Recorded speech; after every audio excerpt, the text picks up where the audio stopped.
Morning, everyone. We're now live.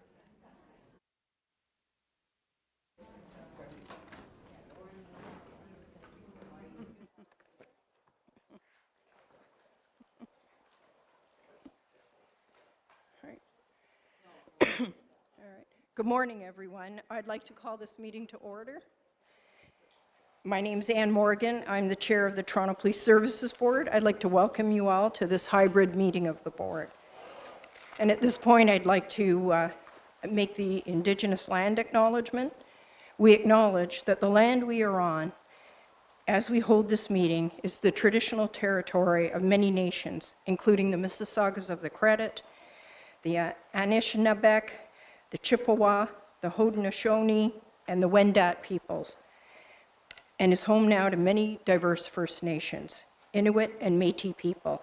The board also acknowledges that Toronto is covered by Treaty 13 signed by the Mississaugas of the Credit and the Williams Treaty signed with multiple Mississauga and Chippewa bands. Are there any declarations of interest under the Municipal Conflicts Act? Seeing none, let me proceed. I will now turn it over to the board's acting executive director, Demkiw, who will go over the meeting's logistics. Thank you, Chair, and thank you to everyone who has joined us in person, as well as those who have called into this meeting.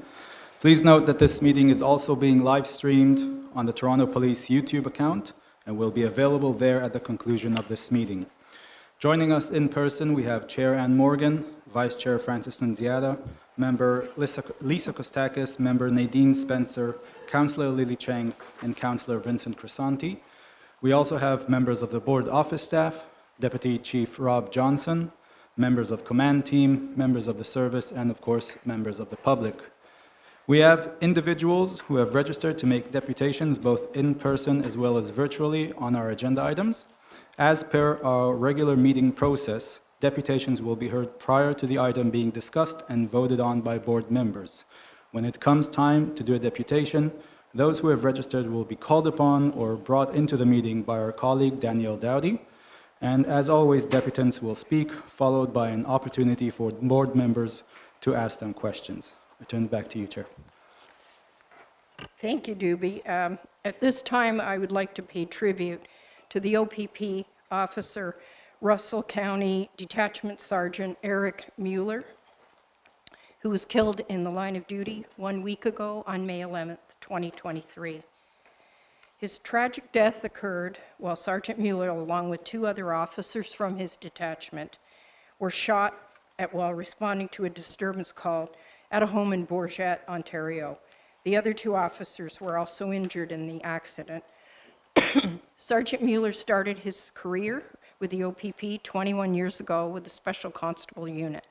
He was a positive and vibrant police leader, described as a coach, mentor, and someone everyone looked up to. Sergeant Mueller was extremely well-liked and known as dependable, professional, determined, and an exemplary officer. He leaves behind a wife, Marie-France, and 2 young children, Yasmin and Hugo, along with his mother, his sister, and a loving extended family. Sergeant Mueller was a hero in life. He's left an incredible and powerful legacy that will live on in the OPP, the community he proudly served, as well within the greater policing community. Any loss of this kind is too many. As we all know, the recent number of devastating losses has been beyond comprehensible. We join our members and members of the police services across Canada in their immeasurable and intense grief. Our hearts are with the officers across the province and across the country as we honor Sergeant Mueller, his incredible contribution to his community, his profound courage, and his ultimate sacrifice in the name of public safety. Indeed, today is the funeral for Sergeant Mueller, and Chief Demkiw, along with command officers and other Toronto Police Service members, are in attendance to pay their deep respects on behalf of our organization. Sergeant Mueller's sacrifice in the line of duty will be remembered with profound and immense gratitude. May we be inspired by his sacrifice to build a safer and better community for all. I'd also like to recognize the two other officers who were with Sergeant Mueller, who both suffered injuries, trauma, and loss of a colleague. I would like as well to send healing thoughts to them and their families who are suffering right now at this incident. And I would now like, if you are able to please stand and let's take a moment of silence to honor Sergeant Mueller.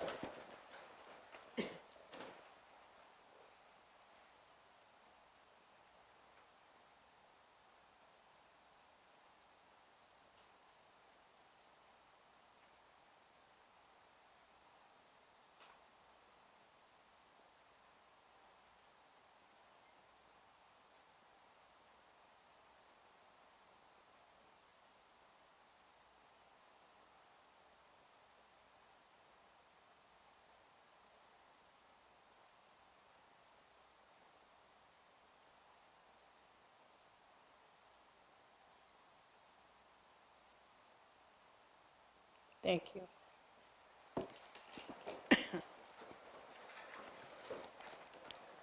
At this point, I'd like to recognize and congratulate this year's Police Excellent Award winners, including Police Officer of the Year, Police Constable Igor Zadrasko, and the Civilian Excellence Award winner, Mr. Randall Renham.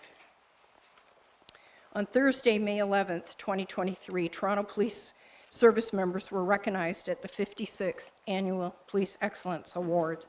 The Police Excellence Awards recognize and pay tribute to devoted, brave, and compassionate members of the Toronto Police Service who are committed to making Toronto one of the safest and most livable cities in the world. For the Police Excellence Awards, each officer or group of officers are selected based on criteria of bravery, humanitarianism, superior investigative work, and outstanding police skills. The Police Officer of the Year is selected from this group. The criteria for the Civilian Excellence Awards includes demonstrated diligence, dedication, initiative, and leadership, which has improved the administration or operation of the service and has positively impacted the community. As board member Lisa Kostakis, who attended the event, stated, the board is extremely proud of each of the award winners, and indeed of all our service members. She noted in her speech that policing is simply not a job. It's a career built on personal, genuine, and enduring commitment to a community to be safe. It is a calling premised on a dedication to ensure residents are safe, to truly wanting to make a real and meaningful difference in our neighborhoods. And Ms. Kostakis also noted, as we've all too keenly been reminded in recent times, our police officers perform their duties with the clear recognition that in so doing, they expose themselves to extreme challenges, to great danger, and to immense risk. This they do for us. They do this to keep us safe, always. The 56th Annual Police Officer of the Year Award was awarded to Police Constable Igor Zadrasko for his extraordinary bravery in confronting two individuals in an attempted carjacking. Just after midnight on September 10th, 2022, PC Zadrasko, who was off duty, stopped at a plaza near Morningside Avenue and Staines Road to get some food after his shift. He saw two men walking around the plaza, looking into cars and heading towards a nearby gas station. When he heard yelling and he saw two men run away, PC Zadrasko pursued them on foot, jumping a fence and chasing them into a dark open field. Despite being shot at, PC Zadrasko cut up to one of the men, tackled him to the ground, and arrested him using the only police equipment he had, which was a pair of handcuffs. PC Zadrasko was recognized for his keen observational skills, his unrelenting commitment to duty, and his brave and selfless efforts to keep this city safe. In addition, the Fleet and Materials Management Group leader, Randall Brenham, was honored with this prestigious Civilian Excellence Award for his unwavering dedication and leadership during the pandemic. While Randall's regular responsibilities are focused on outfitting our service members with uniforms, equipment, during the pandemic, Randall was had the enormous task of an unprecedented responsibility of all the sourcing, purchasing, inventorying, and distributing the personal protective equipment required by the service members to keep them, and the public as well, safe. The 25-year veteran took on the assignment with his usual professionalism and worked with service units and city partners over the course of 2 years to coordinate this enormous effort and create long-term strategies to source supplies. Board member Ms. Kostakis took the opportunity to thank all of our service members, reminding them just how brave we all are, just how proud we are of all of them, their tremendous bravery, their enduring commitment, and their great kindness. So congratulations to both Mr. Brenham and PC Constable Zadreko. I'll now go through the agenda items, starting first with the confirmation of the minutes from the regular public meeting on April 28, 2023. We'll hold that down because we have deputations. Second one is a presentation on hate crimes. I will also hold that down as we have a number of deputations. Item number 3 is a Toronto Police Service Mental Health and Addiction Strategy Update dated May 18, 2023 from Myron Demkiw, the Chief of Police. Do we have any questions on that agenda item? Okay, thank you. Councillor Chang. Thank you. The fourth item is a report from April 25th, 2023 from Chief Demkiw. It's with respect to the 41 Division facility update, the contract increases, the construction management services, and the architectural consulting and design services. Will there be any questions as it relates to the contract interest increases on 41 Division? Any questions? Okay, then can I have a motion to approve? Councillor Crisanti, Lisa Kostakis, second. Thank you, carried. The fifth item is the April 21st, 2023 memo from Chief of Police Myron Demkiw. It's regarding the contract extension and increase with Next Industrial Supplies for the maintenance, repair, and replacement of the overhead doors and gates at police facilities. Are there going to be any questions on that? Having no questions, may I have a motion to? Thank you. Vice Chair Annunziata, a seconder. Thank you, Councillor Crisanti, carried. Number 6 on the agenda, dated April 24th, 2023, from Chief of Police Myron Demkiw, is a memorandum the pre-qualified vendors for the information technology professional services. Will there be any questions as it relates to the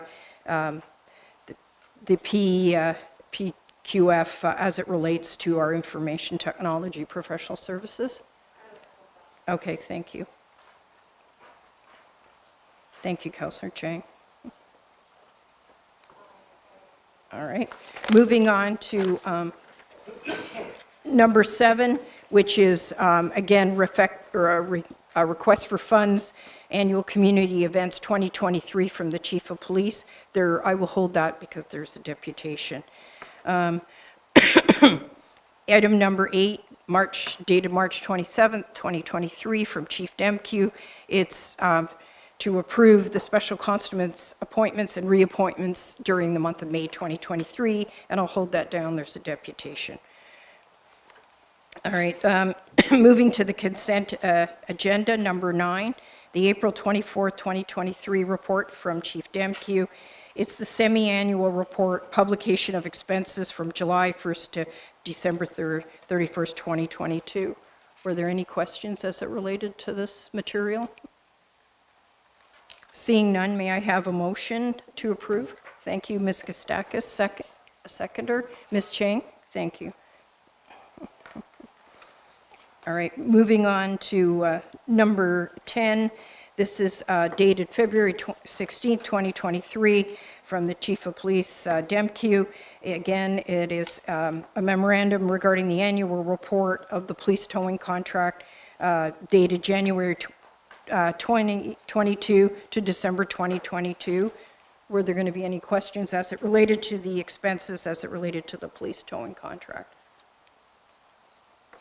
Seeing none, may I have a motion to approve? All right, thank you, Vice Chair. And a seconder? Thank you, Board Member Kostakis. Carried. Number 11, the April 24th, 2022 report from the Chief of Police, Myron Demkiw, is the annual report of cooperative, joint, and consolidated procurements for 2022. Are there any questions as it relates to acquiring various goods and services in terms of consolidated procurement? Seeing none, may I have a motion to approve? Thank you, Councillor Crisanti and Board Member Kostakis. Carried. Number 12 is again, an April 24th, 2023 report from Chief of Police Myron Demkiw. It's the annual report governing the non-competitive purchases for 2022. May I, any questions as it relates to this? All right, may I have a motion to approve? Thank you, Ms. Kostakis. A seconder? Thank you, Councillor Nunziata and Vice Chair. Carried. The next item, number 13, is the Chief's Administration investigative reports. We'll hold that down as a result of we have a deputation. So maybe we can go back to the beginning and commence with the the very first item of business, and that is the Chief's monthly update, and I believe it's Acting Chief Rob Johnson who will give us an update. Thank you, Chair Morgan. Members of the Board. On behalf of Chief Demkiw, I'll be providing the verbal monthly update to the Board. The Chief had a scheduling conflict that prevented him from attending today's Board meeting, but I've met with him and shared some of the sentiments that I'm going to read to you today. Today is another somber day in policing. Today, family and their guests, members of the Ontario Provincial Police, representatives from other police services, Canadian Armed Forces members, emergency services personnel, and officials gathered to a private ceremony to honor the heroic life of Sergeant Eric Mueller. Words cannot describe our grief that is being felt across this province. Just days after we gathered at the Ontario Police Memorial to pay tribute to officers who have died in the line of duty, yet another hero has fallen. On behalf of the service, our hearts are with the family, friends, and colleagues of Sergeant Mueller and the two other officers who were injured. Ordinarily, the whole command would be at today's Board meeting. However, a contingent of officers representing our service, led by Deputy Chief Lauren Pogue, is in attendance at the ceremony today for Sergeant Mueller. As a policing community, while we are devastated by yet another senseless act of violence, we must continue to stand united and continue to perform our public duties. In speaking of standing united, this is an opportunity for me to talk about the survivors of law enforcement, or otherwise known as SOL. This organization was founded by widows, for widows, who lost their husbands in the line of duty. In an effort to overcome the sense of loneliness they experienced, they reached out to each other to find strength and support through their shared grief. On May the 6th, 2023, the inaugural Survivors of Law Enforcement Retreat was held here in Toronto. Chief Demkiw had the opportunity to speak at this event and shared his support of this grassroots organization. He got to see firsthand how the group provides each other with comfort, hope, and support, especially if there are additional legal proceedings following the death of their spouse. Often there are lengthy court cases and hearings to attend, as well as all the media attention that accompanies these events. All that requires extra support. From speaking with Chief Demkiw, it is evident that this remarkable group can serve as an inspiration to all of us as they unite to support one another, turning their darkest days into a beacon of light that has provided healing to not only one another, but to the policing community that has grieved alongside them.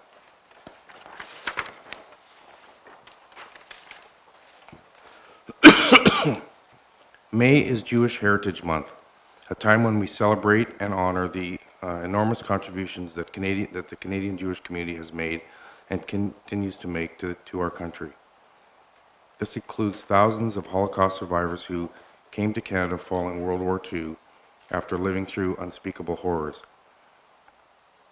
Showing tremendous resilience and fortitude in rebuilding their shattered lives, they went on to start families, build careers, and invest in our communities.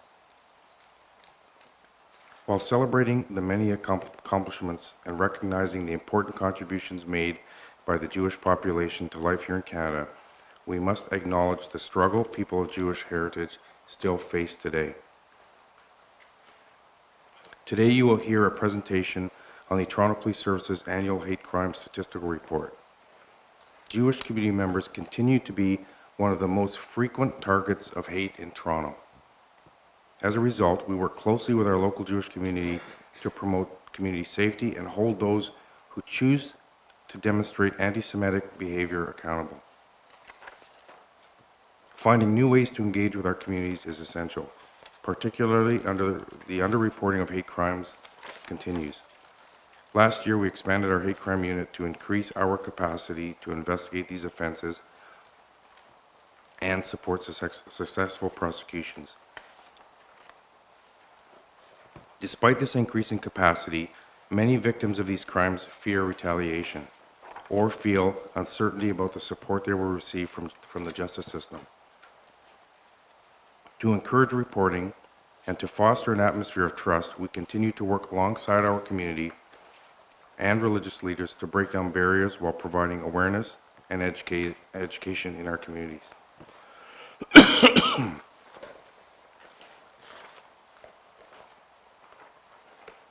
The service is in the early planning and coordination stage in collaboration with the Director of Education at the Friends of Simon Wiesenthal Center for Holocaust Studies to provide a presentation from Holocaust survivor Andy Retty, which incorporates the Legacy Portrait Project to all new recruits.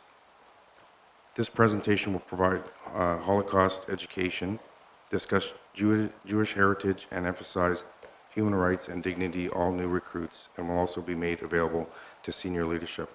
And I learned this morning that was actually taking place, I think the 30th of May at our police college.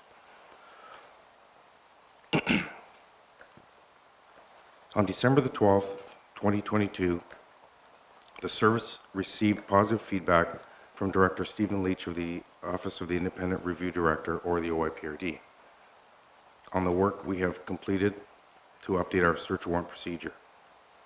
In particular, the update includes the requirement to have a detective sergeant at each unit review reports for all search warrants executed in their area of responsibility for completeness and accuracy.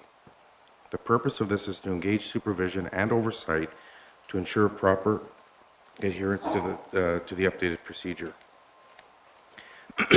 This will result in the heightened ability for detective sergeants to engage in coaching, training, or discipline if members under their supervision deviate from procedure. Additionally, the service has implemented a requirement at each rank, from the supervisor on scene up to the unit commander, to notify their superior in the event of a search warrant that has been executed at an incorrect address. This change is a direct response to the recommendations outlined by Director Leach. The service understands that should this situation occur, a notification process must be triggered so that accountability can move up to the executive branches in the service, and that a thorough investigation will be undertaken with the goal of minimizing such occurrences from happening in the future. Through our collaboration with the OIPRD, we have made significant changes to our search warrant procedure. This work includes implementing recommendation number 36 on policing reform, which has resulted in a commitment to provide public access through our public-facing website to procedures that govern the interactions of our police officers with members of the public. I would like to thank Inspector Stephen Prentice and Superintendent Don Belanger and their supporting team in undertaking this effort to ensure our procedure matched our current practices and that our practices reflect the constitutional principles that come into play in this area of policing. And finally, I'd like to acknowledge Asian Heritage Month. Asian Canadians comprise the largest and fastest growing minority group in Canada, representing more than 30 different nationalities and ethnic groups. The hard work of people from Asian heritage significantly contributed to this country's progress and modernization, specifically in the fields of infrastructure and technology.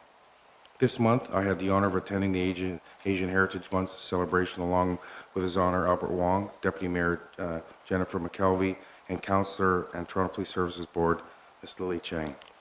It was an afternoon of celebration and culture sharing, which is the heart of community and inclusivity. Our greatest assets are our people, and this month we honor the contributions to our community made by Asian Canadians. Thank you, Chair. Thank you, Acting Chief Johnson. I just have a brief question. I wonder if the executive summary as it relates to your search warrant review is readily available. Is it on the website?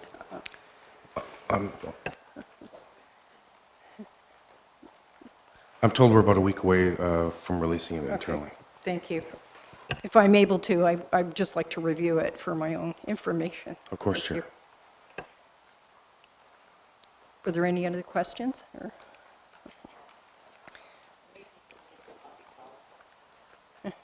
Maybe we can all have a copy of it?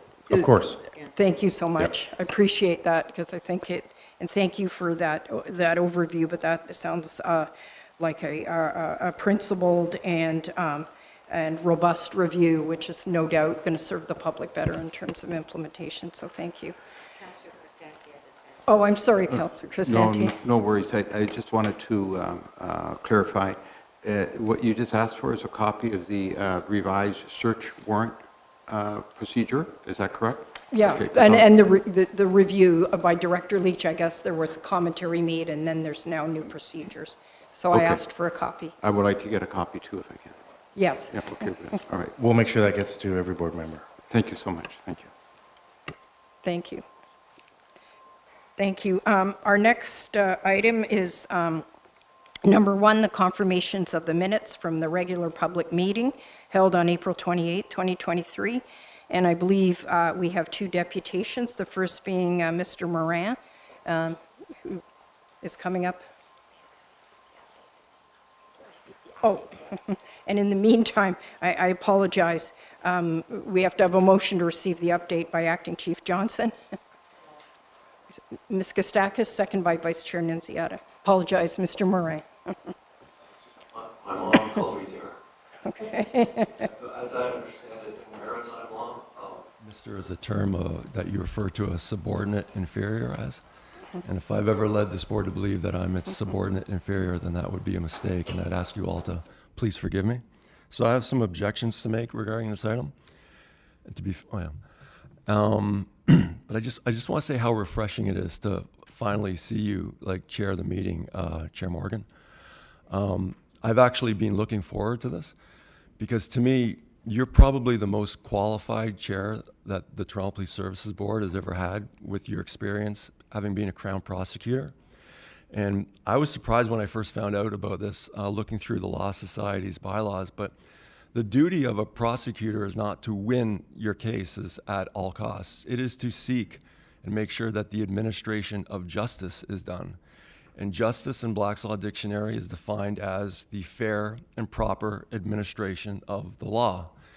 I think me and Chris Langenfeld would just be pleased as punch if, you, in the end, if the only thing you ever did at this board was to make sure that the laws were properly applied here, then we'd all be, happy as peas in a pod here. And, I don't have to explain to you what an attorney attorns, Peter Hogg's clarification of Section 32.1, and that the crown is the surety for the person we all have, and, you know, a bunch of other things like that. And I just want to acknowledge and accept your oath of office that ends, you took, that ends in "So help me God."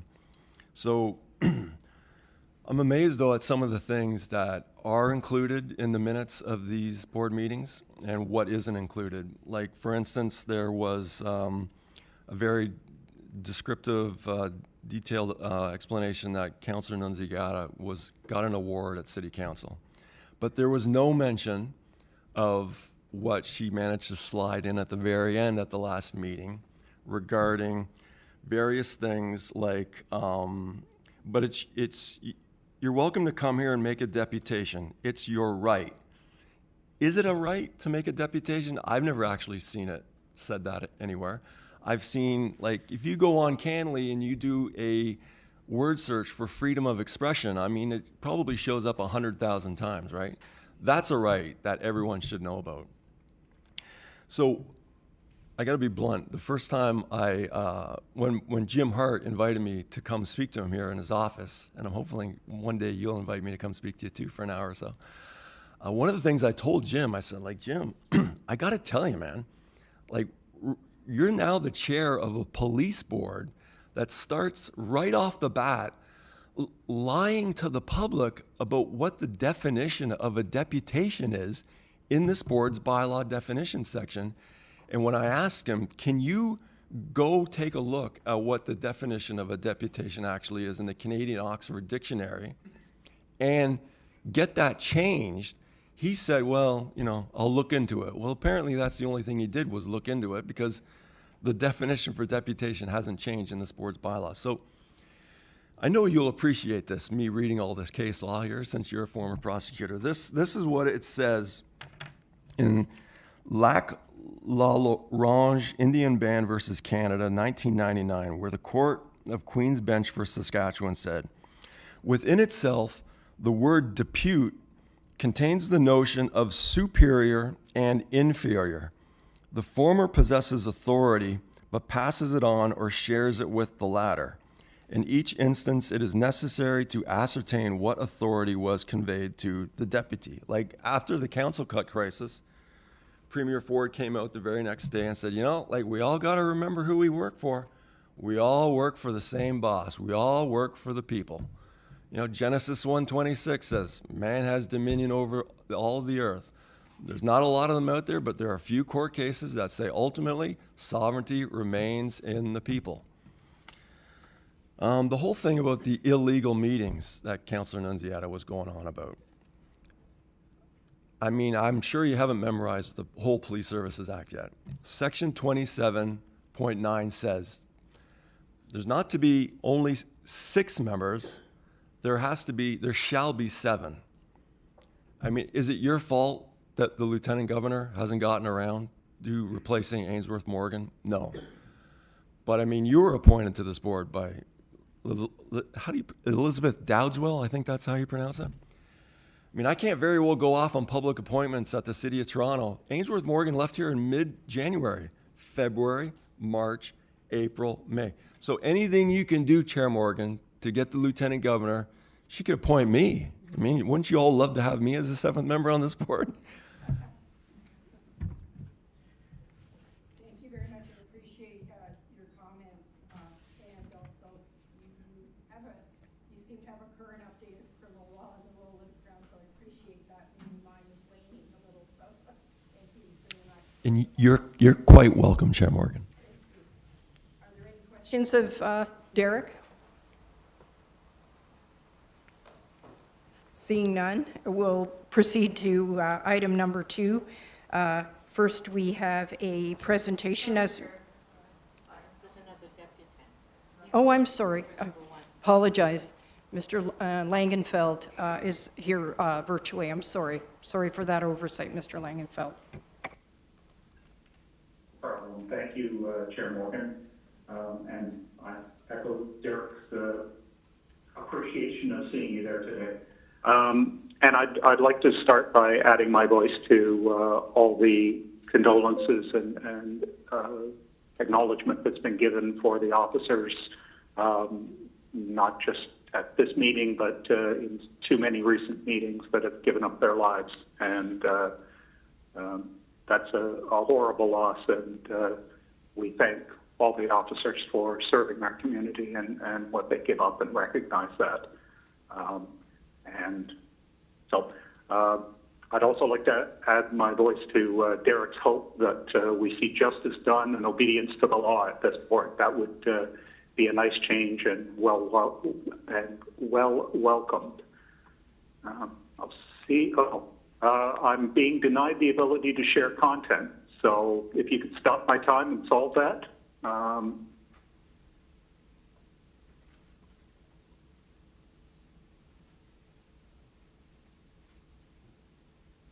Hello? We can hear you, Mr. Langenfeld. Please proceed. Yes, I know, but I have the right to make a presentation here and show content, including from the last video. I tried that starting at 4 minutes in, and I'm being denied on their WebEx software from sharing the information that I'd like to present. Just if I was there in person, I could hand it out or show a video, but because this is virtual, I'm denied that. So, Can you?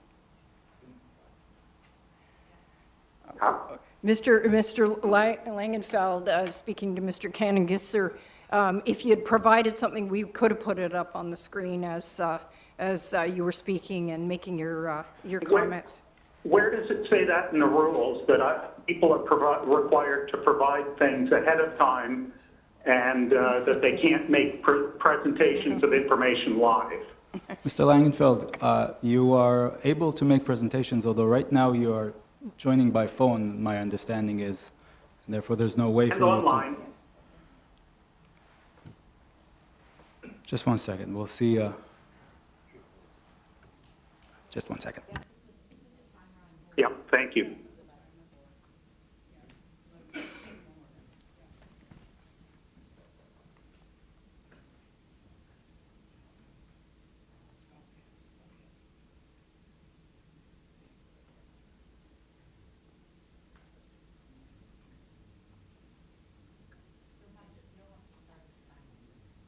And I hope you'll reset my clock to 4 minutes when I raise this issue. That's what we will do, Mr. Langenfeld. Thank you, Chair Morgan.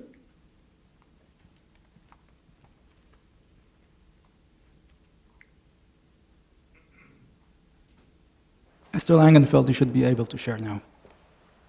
I am now. Thank you, Doobie. And,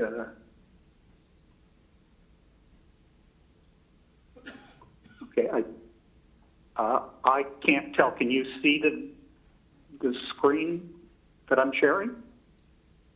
Not yet, Mr. Langenfeld. We'll keep trying.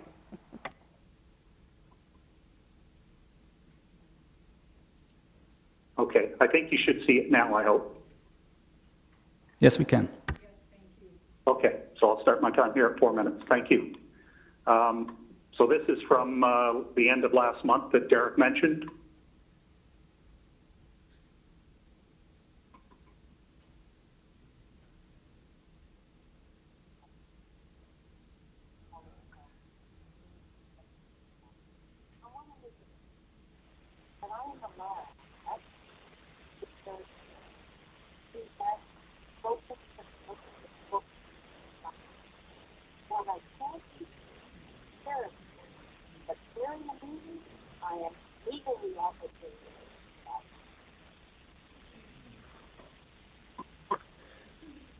Okay, so you hopefully saw that, and then the other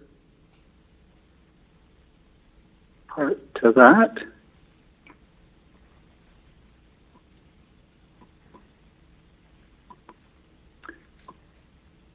is that, as you can see there, I hope, the Police Services Act actually states what circumstances the vice chair can chair, and the vice chair shall act as chair if the chair is absent or if the chair's position is vacant. Of course, the chair's position isn't vacant, and I started off last month by mistakenly thinking there wasn't quorum because I couldn't see the people in the video, and Chair Morgan, you clarified that with your attendance, there were in fact 4 people there. So not only does the Police Services Act prevent the vice chair from having chaired last month's meeting, but then, of course, in addition, we know that the Toronto Municipal Code states that the speaker shall not chair a meeting. Now, I emailed I believe it was the board. I know I emailed as well Francis Nunziata and requested who she claims that gave her this legal advice. I see in the video there she says it was the clerk. So is that John Elbridge that's actually told Chair Nunziata that she can ignore the Toronto Municipal Code? And then who is the lawyers at Toronto Legal that she claims gave her this advice that the law doesn't apply to her? Because obviously in order to file a complaint with the Law Society for counseling the commission of illegal acts, I need to know the individual's name. The reality is that to prevent somebody from abusing their power, as we saw done in this board in January and March, the City of Toronto long ago set up so that the speaker couldn't also chair a meeting and prevent people from speaking. And of course, we saw repeated false information given that the claim that people, members of the board, can ask questions and that they're denied, that they're only allowed 5 minutes to speak. And of course, that's just false. And so that's something that needs to be addressed. And so on an ongoing basis, anyways, I need to know who those people are that gave that information, Councillor Nunziata, so that I can file complaints against them based on your claims that they counseled you to commit illegal activity. I'll cede the remainder of my time. Thank you. Thank you, Mr. Langenfeld. Any questions? Any comments as it relates? I don't have a question. But if I can ask our legal staff to comment on comments that were made by the deputant as far as we have illegal meetings and I do not have the right to chair a meeting as vice chair. And I believe there was also a complaint to the Integrity Commissioner, which was dismissed by the deputant. So I'll have legal staff comment.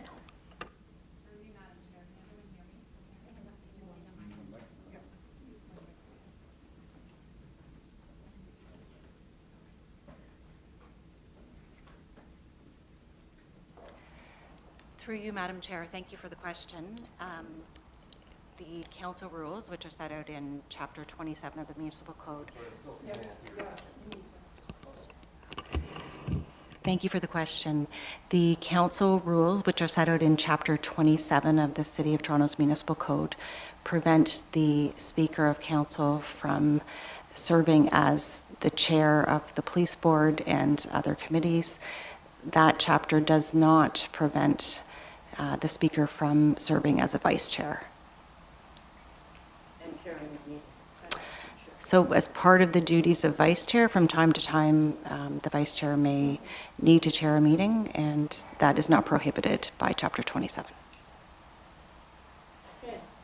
Thank you. And there was a complaint by the deputant to the Integrity Commissioner at the city, and he dismissed his complaint as well. So thank you very much, and I'll move to approve the minutes.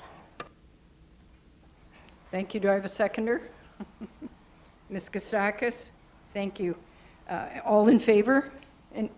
Anybody opposed? Thank you. Minutes have been approved.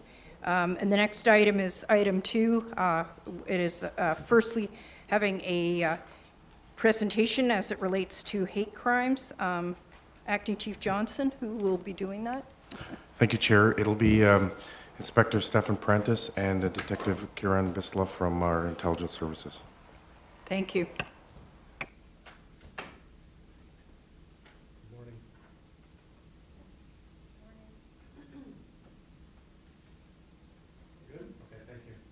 Good morning, Chair, members of the board, command staff, and senior senior staff. I am Inspector Stephan Prentice, the second command at our intelligence services. The security section at intelligence is comprised of 5 subunits: protective services, criminal extremism, counterterrorism, international assistance, and hate crime.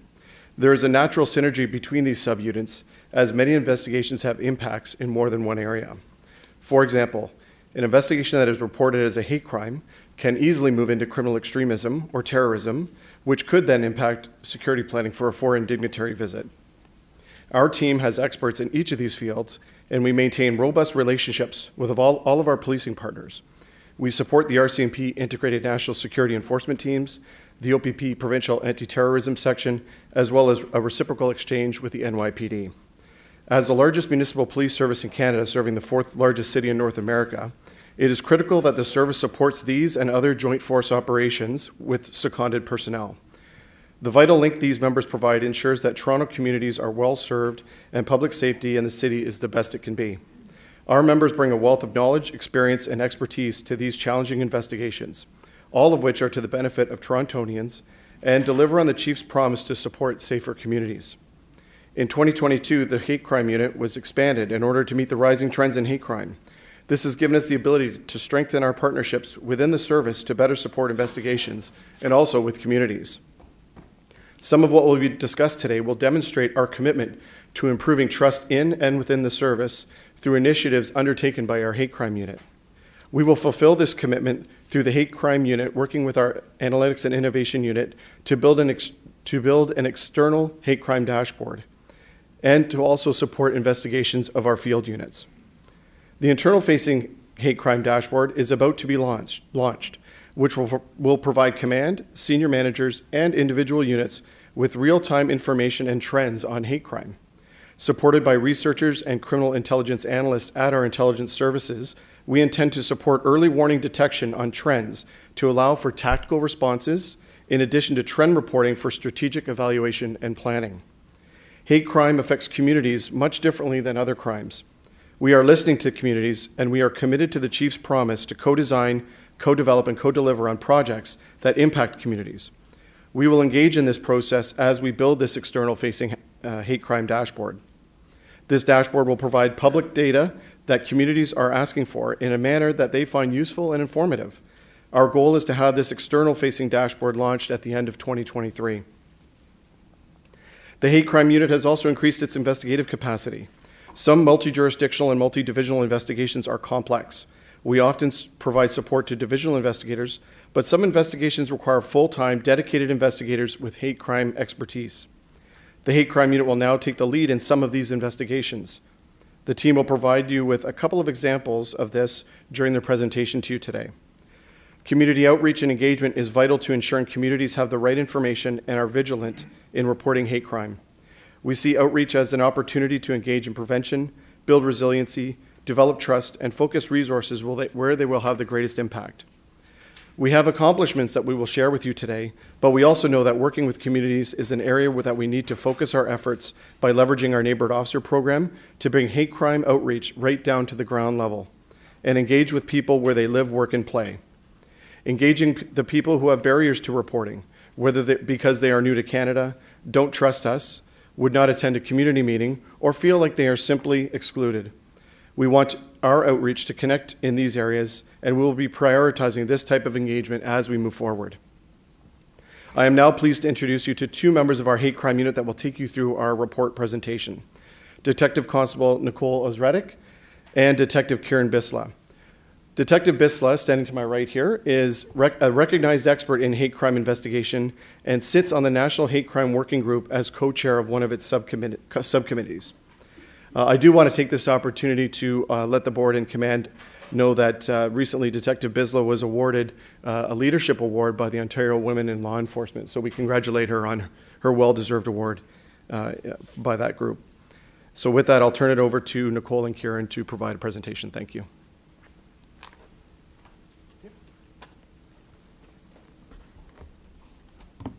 Hi, good morning.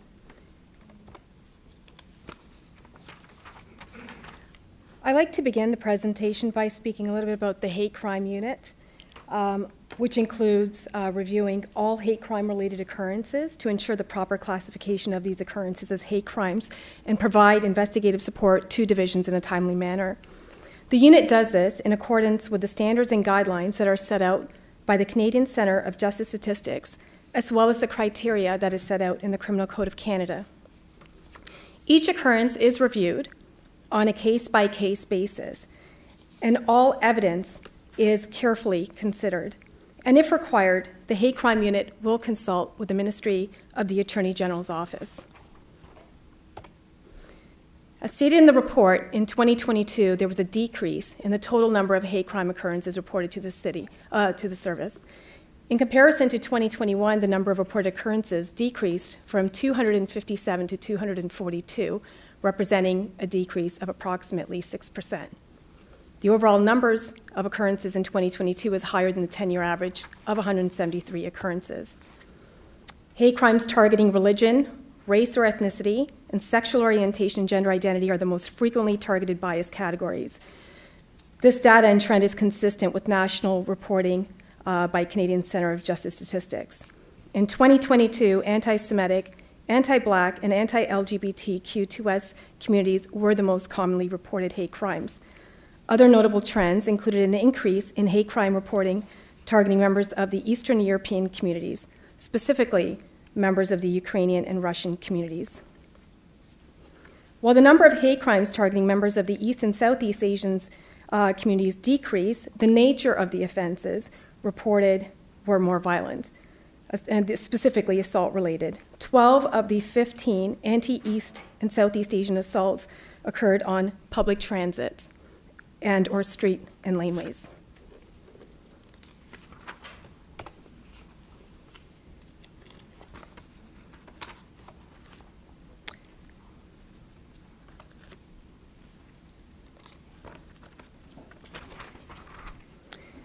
The numbers, sorry, my apologies, I'm just going to go back a slide. The number of hate crimes reported each month can vary, and this can be attributed to a variety of factors, including geopolitical events, misinformation online, and COVID-19 public health restrictions being loosened in 2022. For example, just looking at the data here, the highest reported anti-Black hate crimes reported during Black History Month in February, as well as in May, and this may be attributed to the Buffalo shooting at the Top supermarket in the U.S., in which all of the 10 victims were Black. During the months of February and March, there was also an increase in anti-Ukrainian, anti-Russian hate crime reporting and a decrease in East and Southeast Asian hate crime reporting following January. And again, we believe this is attributed to geopolitical events, and notably the Russian invasion of Ukraine. Hate crime reporting spans across the City of Toronto, and most notably in areas impacting all divisions, but specifically in the downtown core. In 2022, the most commonly reported hate crime location types and offenses were schools, street and laneways, public transit, businesses, and retail. In comparison to previous years, the number of mischief-related occurrences is lower in 2021 than 2021. However, the number of assaults remain relatively the same when we look at offenses on public transit. The number of mischief-related occurrences at school increased in 2022 compared to the year prior. In 2022, mischiefs accounted for approximately 90% of the types of offenses reported at school. While these numbers are high when compared to 2020 during the pandemic, they are higher. During the pandemic, the numbers were closer to 9 in terms of overall. 12 of the 47 occurrences, the mischief-related occurrences at schools, were believed to have been committed by at least 2 individuals. One individual was identified and arrested in 2022 and charged with 6 of the 12 occurrences. As Inspector Prentice mentioned, our unit's mandate expanded, as our unit expanded as well. We now look at hate crime investigations that span over multi-jurisdictions as well as multi-divisional.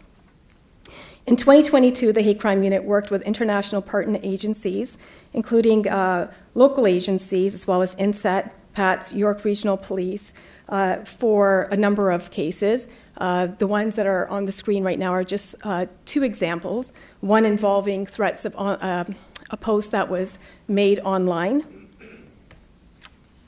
In both of these cases, an individual was arrested and charged. These cases are currently before the courts. The hate crime unit is committed to combating hate by increasing hate crime education and awareness by community outreach and building relationships. This report reflects not only those occurrences that only reflects the occurrences that come to the attention of the service.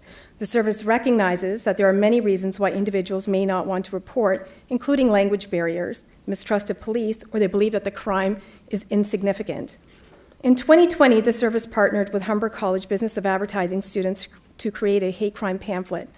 This pamphlet is currently being translated into 20 additional languages and will be made publicly available this summer with the assistance of the Community Partnerships Engagement Unit. The Hate Crime Unit will continue to engage and leverage divisional neighborhood community officers to identify opportunities and promote awareness within their divisions during their regular interactions with local residents, businesses, and schools. In 2022, the Hate Crime Unit partnered with Analytics and Innovation as well as Business Change Management to develop an internal hate crime dashboard. The dashboard is data-driven and is an analytical tool which will be a resource for divisions to identify emerging trends early on to allow the service to allocate operational resources to help prevent crimes. This will allow us to better support our communities and provide appropriate resources such as victim services in a timely manner. Thank you.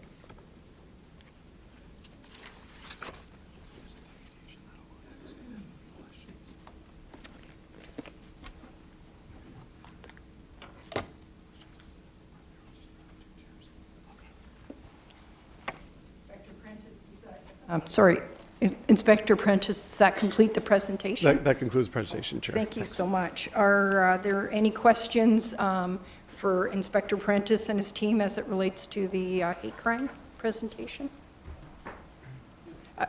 Councillor Crisanti? Thank you, Chair. So I just noted in the presentation, thank you very much for this information, that July, August, the incidents dropped dramatically. I would suspect part of the reason is that, of course, school is closed within that time frame.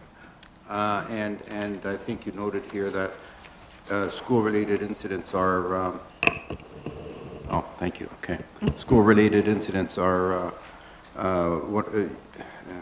one of the highest incidents are in schools, okay? So any other explanation for why it dropped so dramatically? It's good news that it does drop during the summer months, and if we could keep it at that, that'd be great. So what causes that drop in your, do you have any theory on that? Well, I think you touched on a few points. One is school being out. Yeah. The other reason also could be reporting. The school may not be aware of these incidents happening outside and may not report. So those could also be reasons for a decrease in reporting during those months. I think it's also important when you look at schools that is a prime ground for recruitment for some groups. Mm-hmm. So with school not being in, their audience isn't there. So I think that could be part of the reason why there's a dip in the summer months, but certainly that is something that to consider.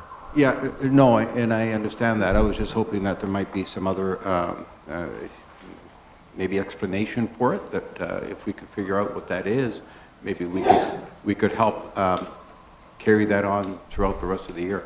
But anyway, thank you very much. It's a good presentation. Thank you. We'll also be through our community partnerships and engagement unit. They have a school summit that they've recently done, and they'll have another in-person one, and the hate crime unit will be included in that school summit as well. So perhaps there'll be some learning in that as well. Thanks. Councillor Chang had a question. Great, thank you for the presentation, and really grateful that there's such a high commitment to data collection, and looking forward to, will we as board members have access to the internal hate crime dashboard, or will we have to wait for the public one? Yeah, I think that would be worthwhile as we have discussions in the confidential on these issues. I think it'd be helpful to be informed on what those are through that dashboard. Absolutely. Great. So I see that there was a significant spike during COVID, and from 2021 to 2022, there's a slight decrease. I'm wondering, we're half a year almost into 2023. Is the downward trend continuing this year? Yes, it is. Oh, yes. That's great. Maybe when people are locked down, they're bored and do these terrible things. And is there any data collection on the profile of the perpetrators? Because we have a lot of data on the victims, but I think it's important to find out what are the roots of this hatred. What are people being radicalized somewhere? What is it through online communities that these ideas are being, especially for high school students, if so many of these incidents are happening in high schools? Is there any data around that being collected or intentionally created? The data that is collected currently is broken down by gender, male, female, and age group. And I know this data is also collected by Stats Canada as well. And just based on the data, it appears to be these crimes are, like, in terms of suspect identification and accused, it does appear that it's those that are 18 to 25 years of age in terms of that demographic, and it tends to be more males than females. So there's no racial identity, no psychological profile, no root of, do they belong to some kind of online group? Is anyone doing that kind of collection? Because I think it'd be important to understand what are the roots of the hatred of the people who are perpetrating these. We are not collecting data on the racial demographics of those individuals who are committing these acts. In terms of, is it individuals or organized group, that's tough, but from my understanding, it appears to be individuals, just looking at the patterns and where these incidents are happening. And I don't have research or data on that, and I'm not aware of it. I wonder if it would be important to try and identify maybe some of the roots of that. Is it family, culture, groups? Because that would help us in terms of deciding, where our efforts should be in terms of prevention. And those are very good points. And I think, one of the reasons I think that we're seeing this in that demographic is because of misinformation online, individuals not knowing where to go, and then not necessarily checking the accuracy of what's being posted. And we hear that, we see that in the communities, we see that in the reports that we're getting. So I don't have all the answers, but I certainly know that that is an issue that has been identified by not just the Toronto Police Service. Yeah, I think it's important to recognize too that the education curriculum around hate crime and those issues, specifically as it relates to social media. We've all seen what can happen when you're in the echo chamber of a social media. You see graffiti at a school, you Google it, you maybe watch a couple of videos, and all of a sudden you're being fed and refed the same information. So it's a matter of really interrupting that process and finding ways to do that. So that's why I'm very pleased that we'll be involved in these school summits, because it's not just about reporting and calling it out and arresting people and holding them accountable, but also about the education of how to interrupt getting on the perpetrator side of it as well. Councillor Cheng, maybe if I can just add something. As Inspector Prentice said in his comments in the opening, the security section has 5 subunits, and some of those other units would be integrated in victimology as well as who the perpetrators might be. I'm wondering, Inspector Prentice, if you might just kind of give a high level of how, for instance, the counterterrorism or PATS might be involved in some of this.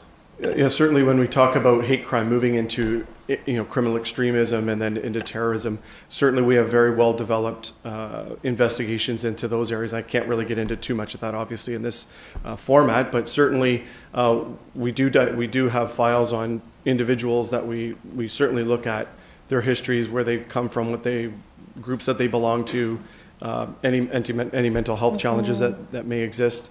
So we do sort of a deep dive into each individual, but then we also partner with other agencies as well, federal agencies that do look into this sort of work. I think when you mention online misinformation as an important root cause, to be able to create a data set that supports that, because certainly you would know that from what you're seeing. I think that would be really important in terms of advocating federally, because we don't have very good laws that prevent our internet providers, people who are making money off of social media, they are not really controlling that area. And so having that data set would strengthen any advocacy efforts that are already being made to try to get these organizations to take more responsibility with misinformation. I think that's something Detective Bisla can bring up at her working group as well. Yeah, that would as be something great. that we look into, yeah. Thank you.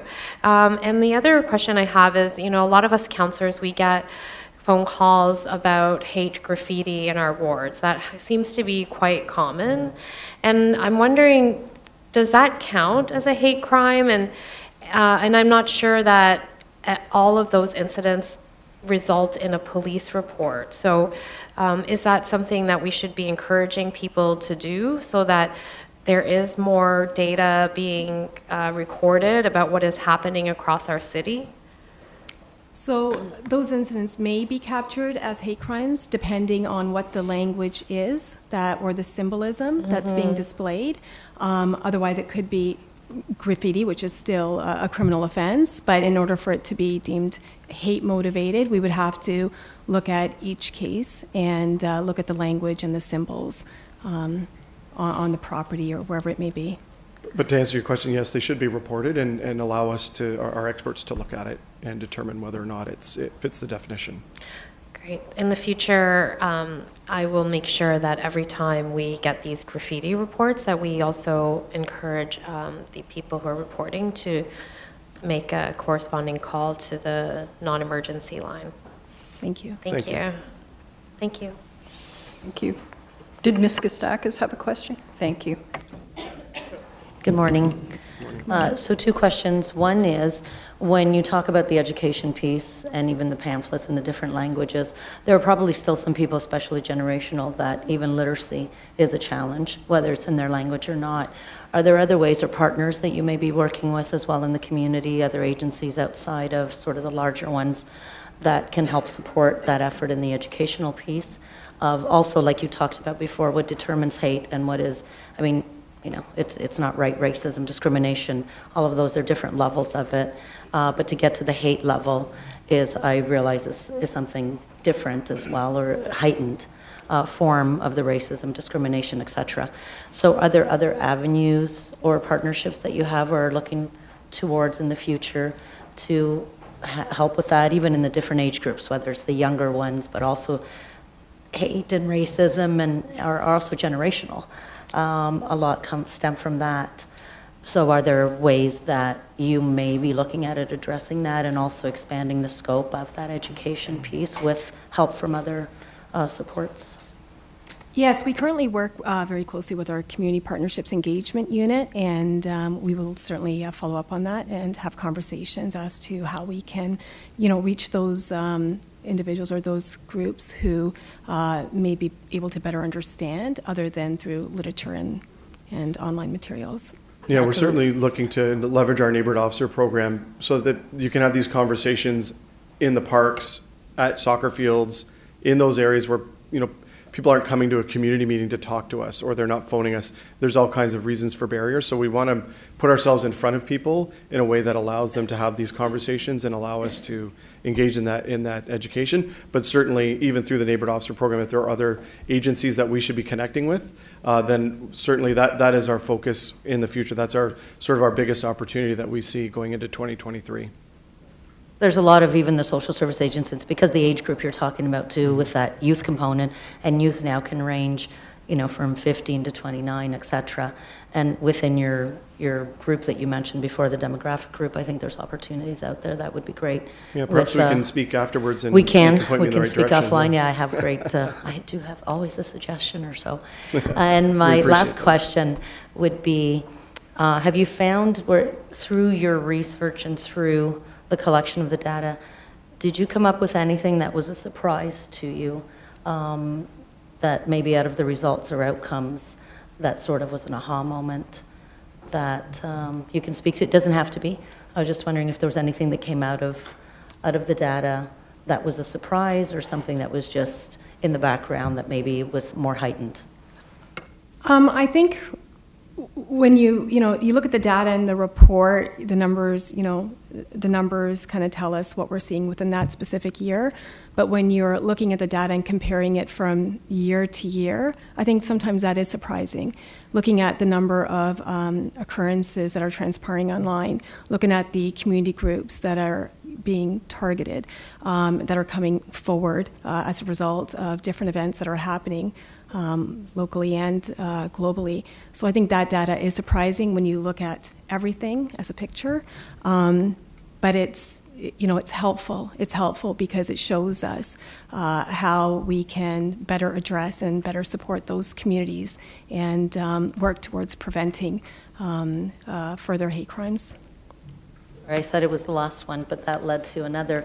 Have you found within your research that the community and where you're collecting your data, that people are open to having that disclosure in those conversations? Because there's also fear attached when there's someone who's retaliating, perhaps of retaliation, whether it's gun violence, but also in hate crimes.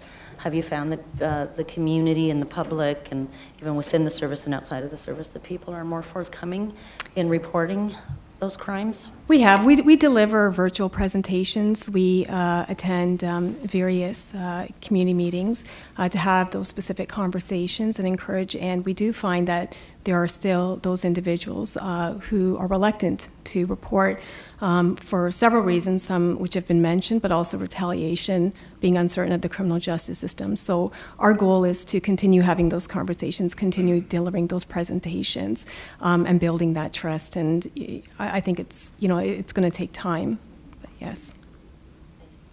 Ms. Kostakis, if I could maybe clarify or add something to the question you asked around surprising things that might have come out of the report. What I noticed is, like most things, pre and post pandemic, there's a huge increase in number of occurrences. We were below 150 before 2019, and now we're upwards in the 200s, right? So the pandemic obviously has had an impact on this area.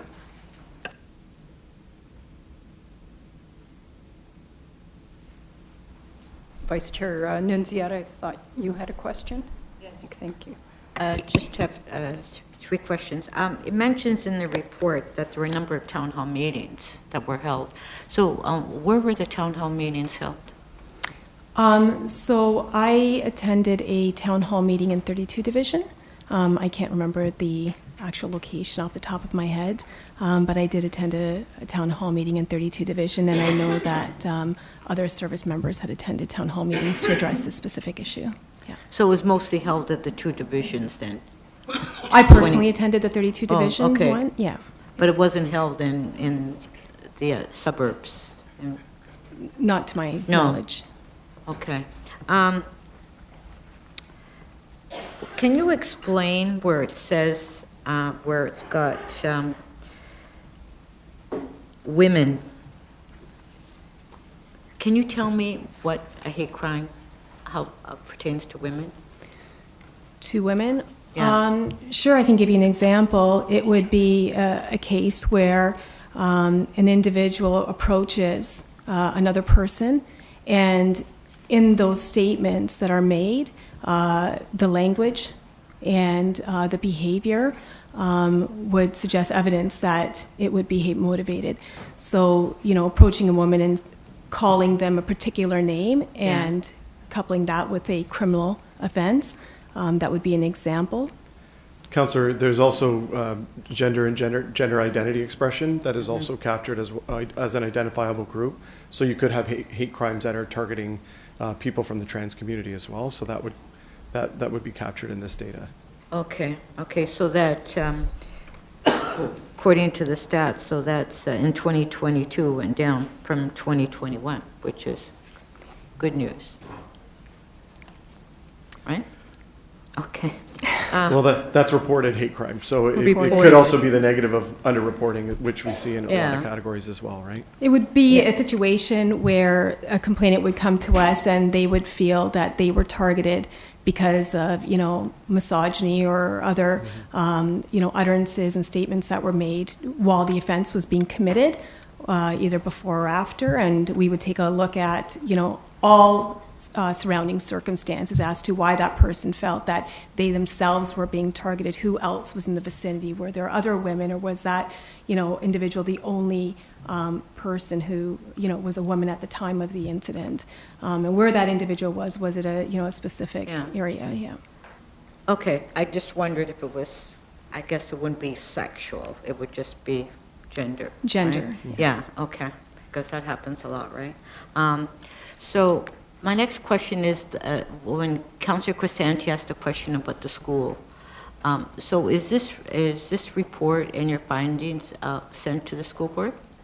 It's a publicly available report. It is posted on the Toronto Police Service website.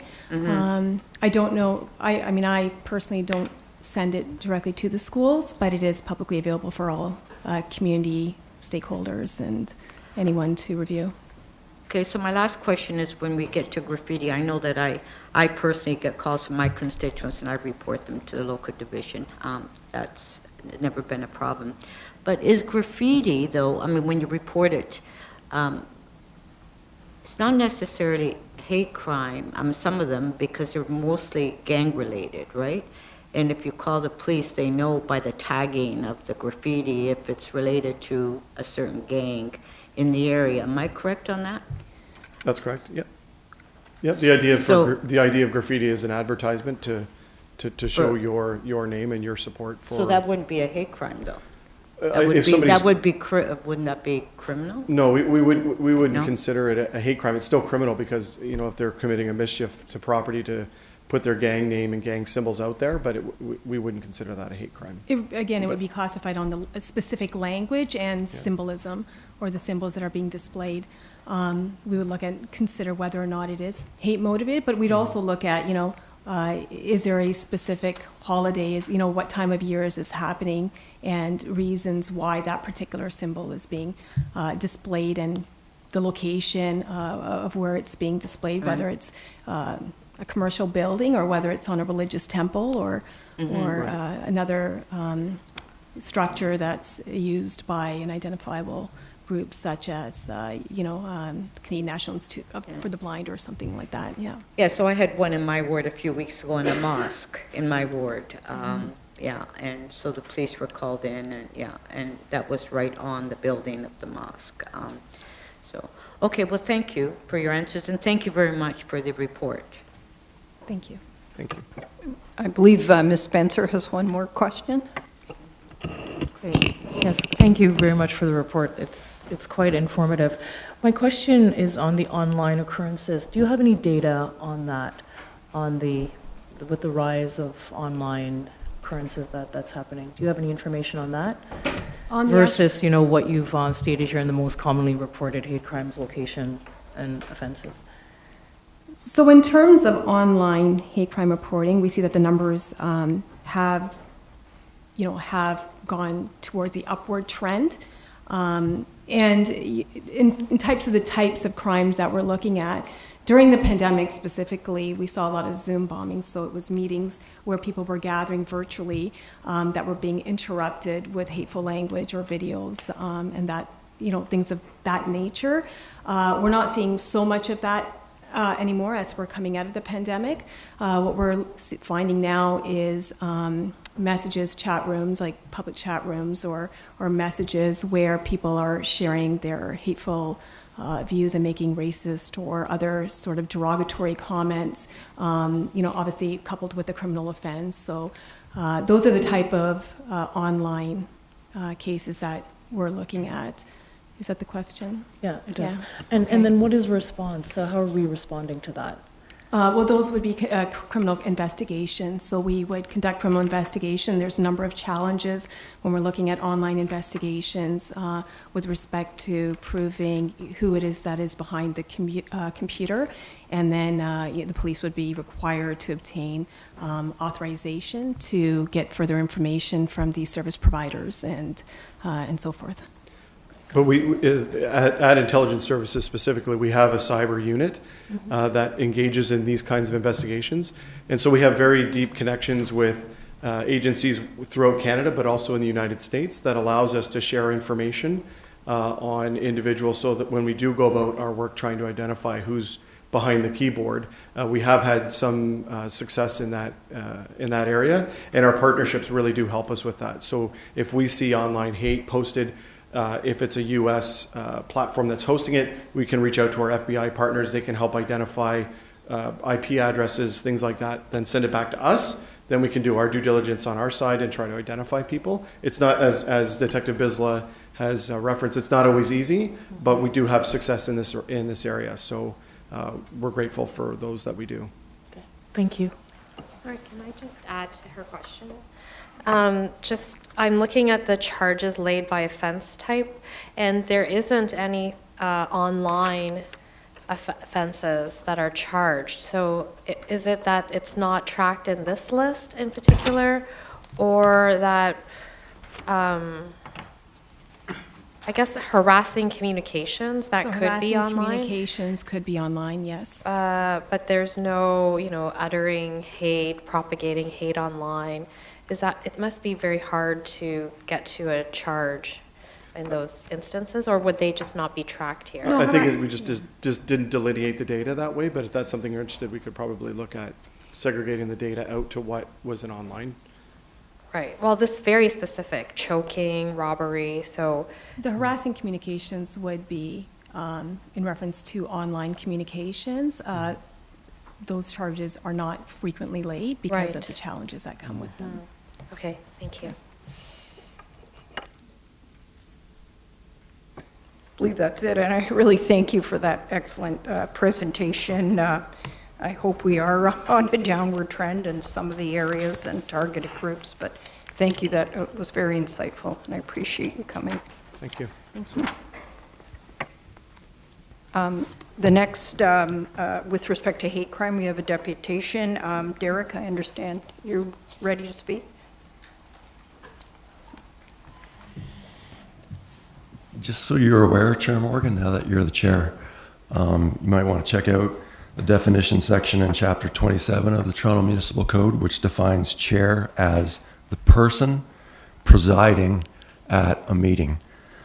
So in this report it says, our goal is to encourage mutual acceptance amongst communities and to safeguard the freedoms, safety, and dignity of all persons as guaranteed by the Charter of Rights and Freedoms. I'd always heard this theory that the Charter of Rights and Freedoms doesn't actually apply to people, but it applies to persons.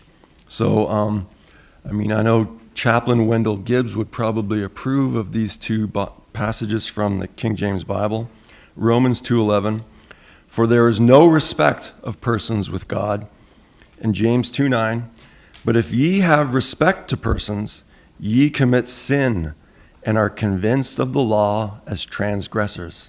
So hate speech was mentioned just now.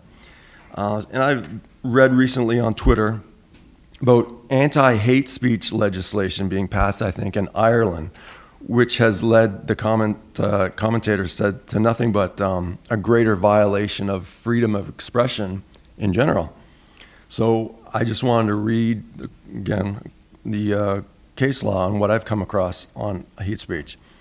This is from Suresh versus Canada, Minister of Citizenship and Immigration 2002, where the Supreme Court of Canada said, this court has, it is true, given a broad interpretation to freedom of expression, extending it, for example, to hate speech and perhaps even threats of violence. R versus Keegstra, 1990, Supreme Court of Canada. While the guarantee of free expression protects all content of expression, certainly violence as a form of expression receives no such protection. It is not necessary here to delineate precisely when and on what basis a form of expression chosen to convey a meaning falls outside the sphere of the guarantee. But it is clear, for example, that a murderer or rapist cannot invoke freedom of expression in justification of the form of expression he has chosen. As this court has repeatedly affirmed, the content of a statement cannot deprive it of the protection accorded by Section 2B, no matter how offensive it may be. The content of Mr. Keeksher's statements was offensive and demeaning in the extreme. Nevertheless, on the principles affirmed by this court, that alone would appear not to deprive them of the protection guaranteed by the Charter. Ross versus New Brunswick School District Number 15, 1996, Supreme Court of Canada. Apart from those rare cases where expression is communicated in a physically violent manner, this court has held that so long as an activity conveys or attempts to convey a meaning, it has expressive content and prima facie falls within the scope of the guarantee of freedom of expression. The scope of constitutional protection of expression is therefore very broad. Rather, freedom of expression serves to protect the right of the minority to express its views, however unpopular such views may be. Because there are some groups out there trying to enlarge the definition of hate speech to include basically hurt feelings or being offended. This is Saskatchewan Human Rights Commission versus Whatcott, 2013, Supreme Court of Canada. Restricting expression because it may offend or hurt feelings does not give sufficient weight to the role expression plays in individual self-fulfillment, the search for truth, and unfettered political discourse. Prohibiting any representation which ridicules, belittles, or otherwise affronts the dignity of protected groups could capture a great deal of expression which, while offensive to most people, falls short of exposing its target group to the extreme detestation and vilification. Rather than being tailored to meet their particular requirements, such a broad prohibition would impair freedom of expression in a significant way. This is Bracken versus Niagara Parks Police, 2018, Court of Appeal for Ontario. Expression has been given wide meaning by the Supreme Court. Expression is never excluded from Section 2B because of the content of the message it conveys. Section 2B conveys protection to any activity that conveys or attempts to convey a meaning. This includes abusive or insulting language captured by Section 29A, as such language can convey or attempt to convey a meaning, albeit in an extremely offensive manner. Tone of voice, volume, facial expressions, and body language all convey meaning that cannot necessarily be conveyed in words. Thank you, Derek. Does anybody have any questions for Mr. Moran? My mom called me Derek, Chairman. It's my court training. It's what? My court training. Oh, that darn court training. Well, thank you. Seeing no questions, thank you very much for your comments. At this point, I want to return to item 2.2, which is the April 27, 2023, from the Chief of Police, Myron Demkiw, the Toronto Police Service 2022 Annual Hate Crime Statistical Report. I think I asked previously if there were any questions on that, but is there any questions at this point? Now that we've had the presentation, I think you. All right, and so Councillor Nunziata has indicated that she will move the item as seconder. Ms. Spencer, is there any opposition? And then approved. Thank you. The next matter is number 3, the May 18th, 2023 report from Chief Demkiw regarding the Toronto Police Service Mental Health and Addiction Strategy Update. We held that down as it related to a question, I believe, by Councillor Chang. Thank you so much, and thank you for this great report. Lots of information here. I was wondering if you could share a little bit more about the resilience training. I think it's interesting that all the new recruits are required to do a 12-week training on resilience, and it says it's evidence-based. So, yeah, I'd like to hear more about that. No, you know what? We'll bring up. Do you want to come up? Thank you. Chair, through you, Staff Superintendent Shannon Dawson and her team will attempt to answer the question. Great, thanks. Thank you. Thank you. Appreciate you being here. Wherever. I'm comfortable here. Okay. Hi there.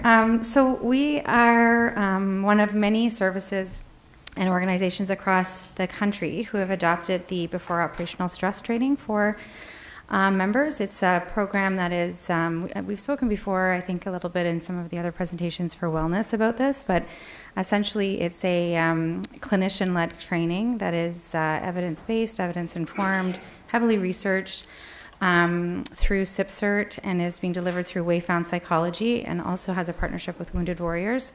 We received some grant funding, the country received some grant funding, I believe it was from Health Canada, or Public Health Canada rather, to be able to have this widely accessible to first responders.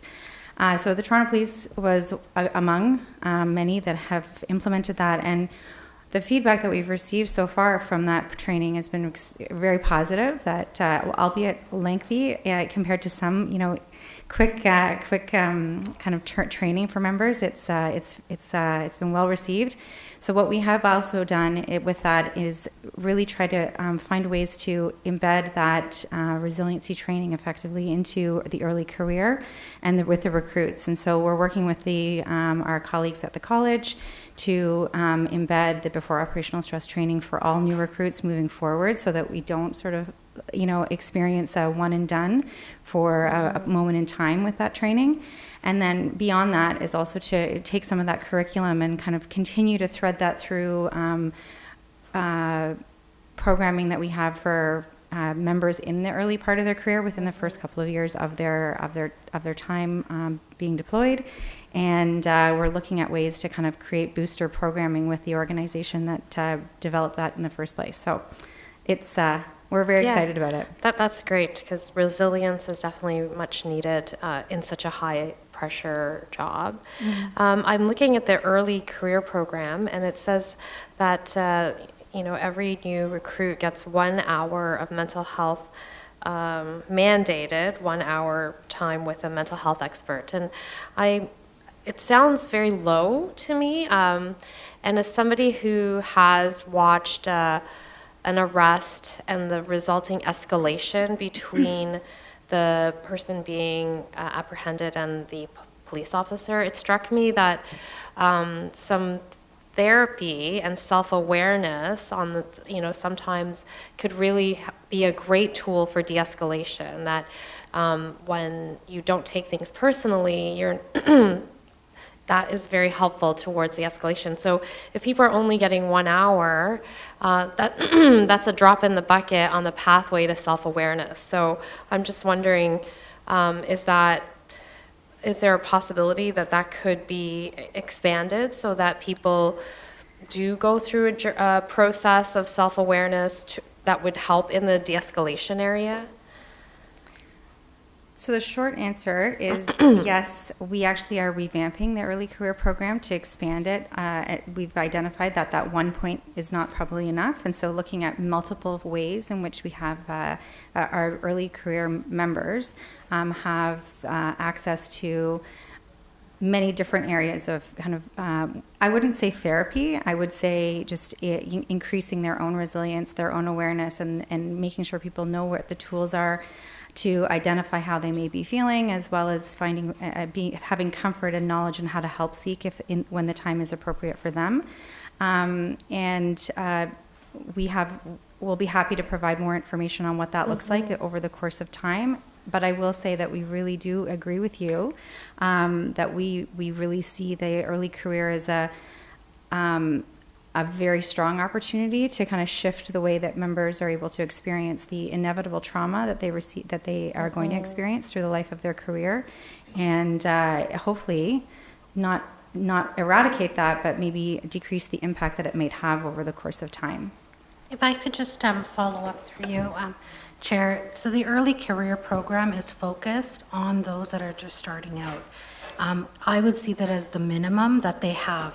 There is still over and above that the broader wellness infrastructure that's available to all members, whether that's our peer support program, whether it's the number of hours in terms of our resiliency training. So over and above all the other things, and I think we're coming to the board next month to provide another update. So over and above the wellness infrastructure in terms of other programming, this is specific around the cadets, but it doesn't preclude them from accessing all the other pieces as well. So I would never shy away from the word therapy. Therapy is not is a good thing, in my opinion, and I would think not only early career police officers, everyone would benefit from a therapy journey, as I have. Councillor Chang, if I could just add to Yeah. the CAO Dhaliwal's comments and what you heard earlier from our manager of wellness and the staff superintendent. Be mindful also through, not only the initial recruit training, but also through the yearly in-service training program. All our members receive training on self-awareness, de-escalation as it results in use of force. And there's some innovative stuff being done at our college right now through the active bystander initiative and things like that. So it's a a multi-layered approach to to this issue. It's not just one area. It's they've certainly augmented it in an area that we really haven't paid a lot of time to previously, and it's sort of a whole of service approach to it.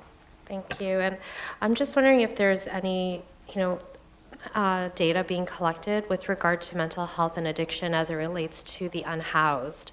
Right now, we are seeing a significant increase across the country. So I believe there's a federal lens that needs to happen on this, but in order to have that be more organized, we need standardized data sets across nationally.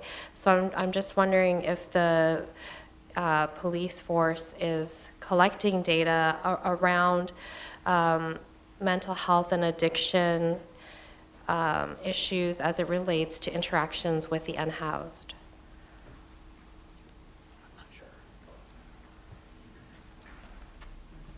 I think my question would be what exactly the data that we're gathering would be. So when we have interactions, our members are not medical professionals, so we can observe behavior, but not necessarily attribute what that behavior is caused by.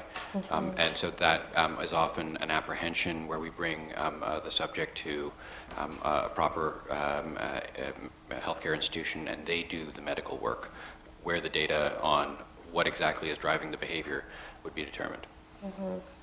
Because the city is currently working on a data set, already has some data and wants to make that more robust. But I think in many ways the police force is at the front lines working with the unhoused community perhaps, and it would be important to track the interactions, even if you're not able to make a diagnosis. And further to that, the city is also exploring establishing a crisis center so that police officers don't have to sit in waiting rooms, in emergency rooms with people, which I think does take up a lot of time. And I'm wondering if, has anyone engaged you in the I think proposal that's being put together about this crisis center, because I think your lens and information would be an important part of that.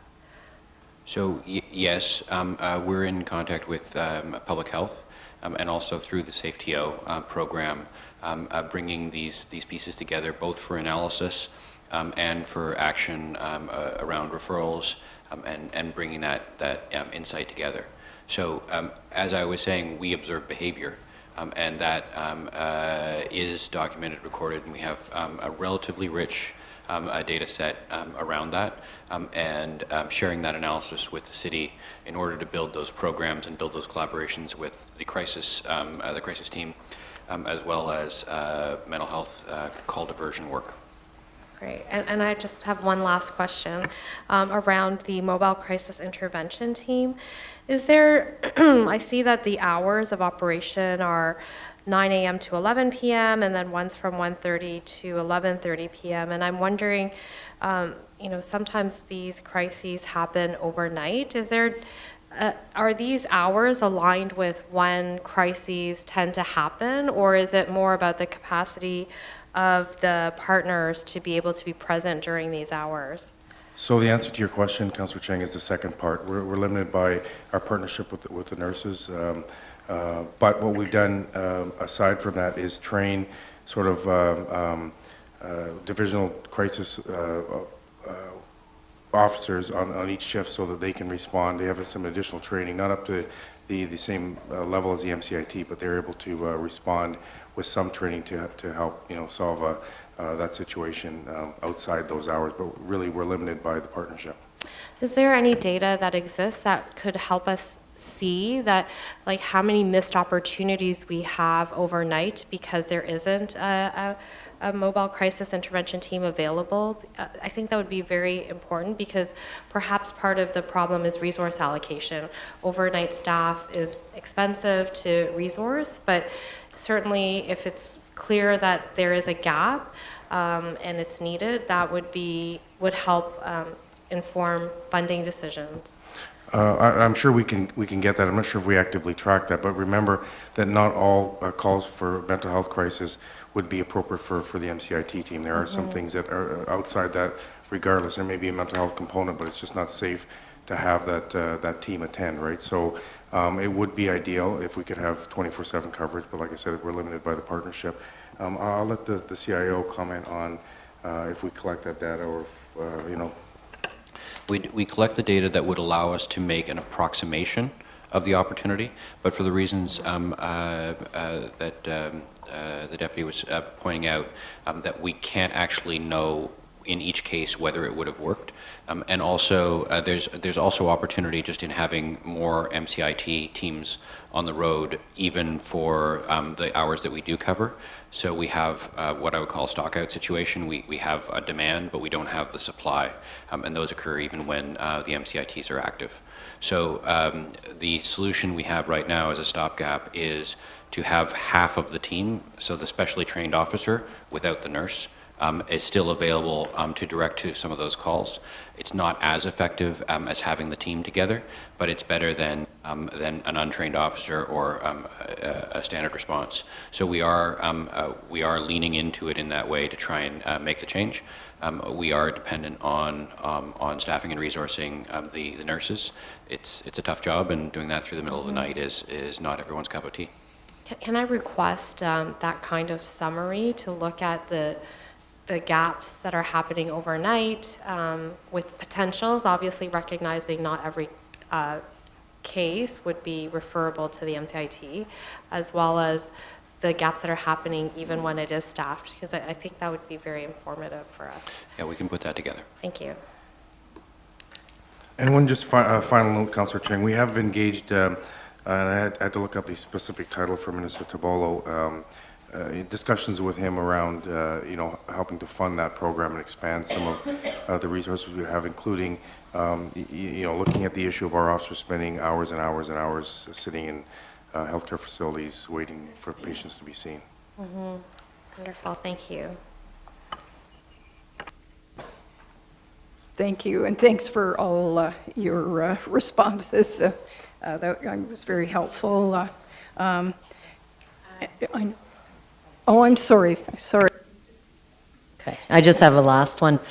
Just for clarification, is it fair to say too that when we talked about the training piece, that obviously there's ample training that happens at the college level as well? It's not just through the wellness training.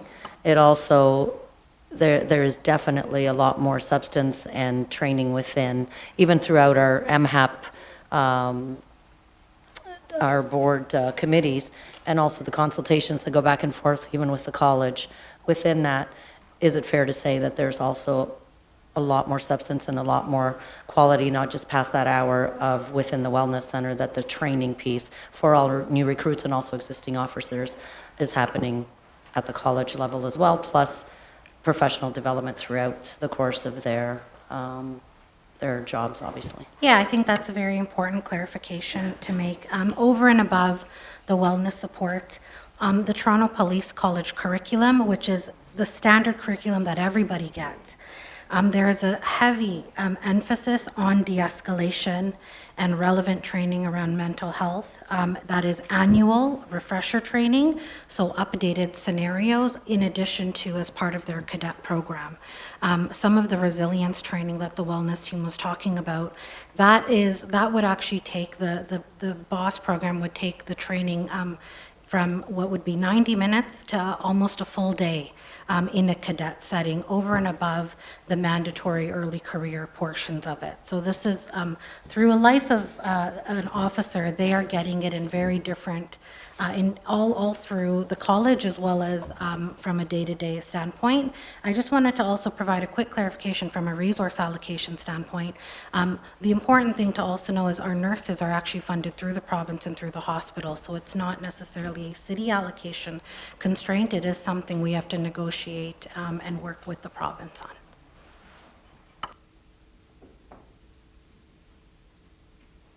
Thank you. And perhaps we'll just hold this matter down. We'll come back to it at the end as a result of Councillor Chang asking for specific data. And we'll be in the meantime drafting a motion as it relates to that to approve that. So I wonder in the interim, and I thank you, that was an excellent presentation. Thank you for all the responses. That was really helpful. If we could move on to number 6 on the agenda, and that's the April 24th, 2023. Actually, I'm really sorry. I had one more question that I missed. I'm really, really sorry. I see here that there's a debrief that happens when people, when there are calls that happen. And I'm wondering if we do a similar debrief of body camera footage. So when we see something, an escalation happening with especially newer officers, but even older officers, is there a debrief that happens?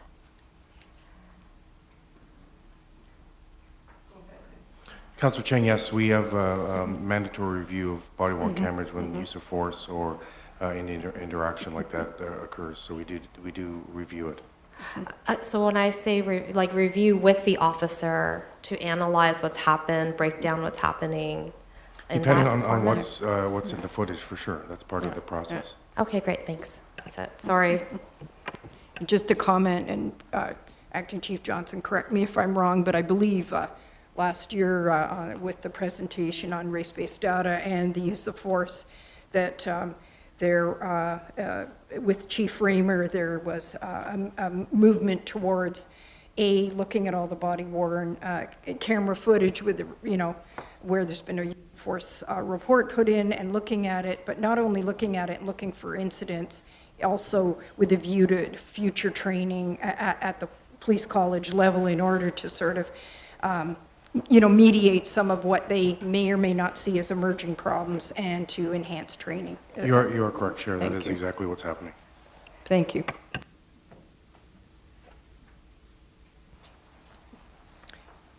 All right, thank you. We'll move on to number 6, which is the April 24th, 2023 Chief Demkiw's report as it related to the pre-qualified vendors for information technology professional services, and I believe we held this down. Councillor Cheng, you had a question. Just through the chair, I'm wondering, there's 28 vendors here, and how many of these were the same in the previous?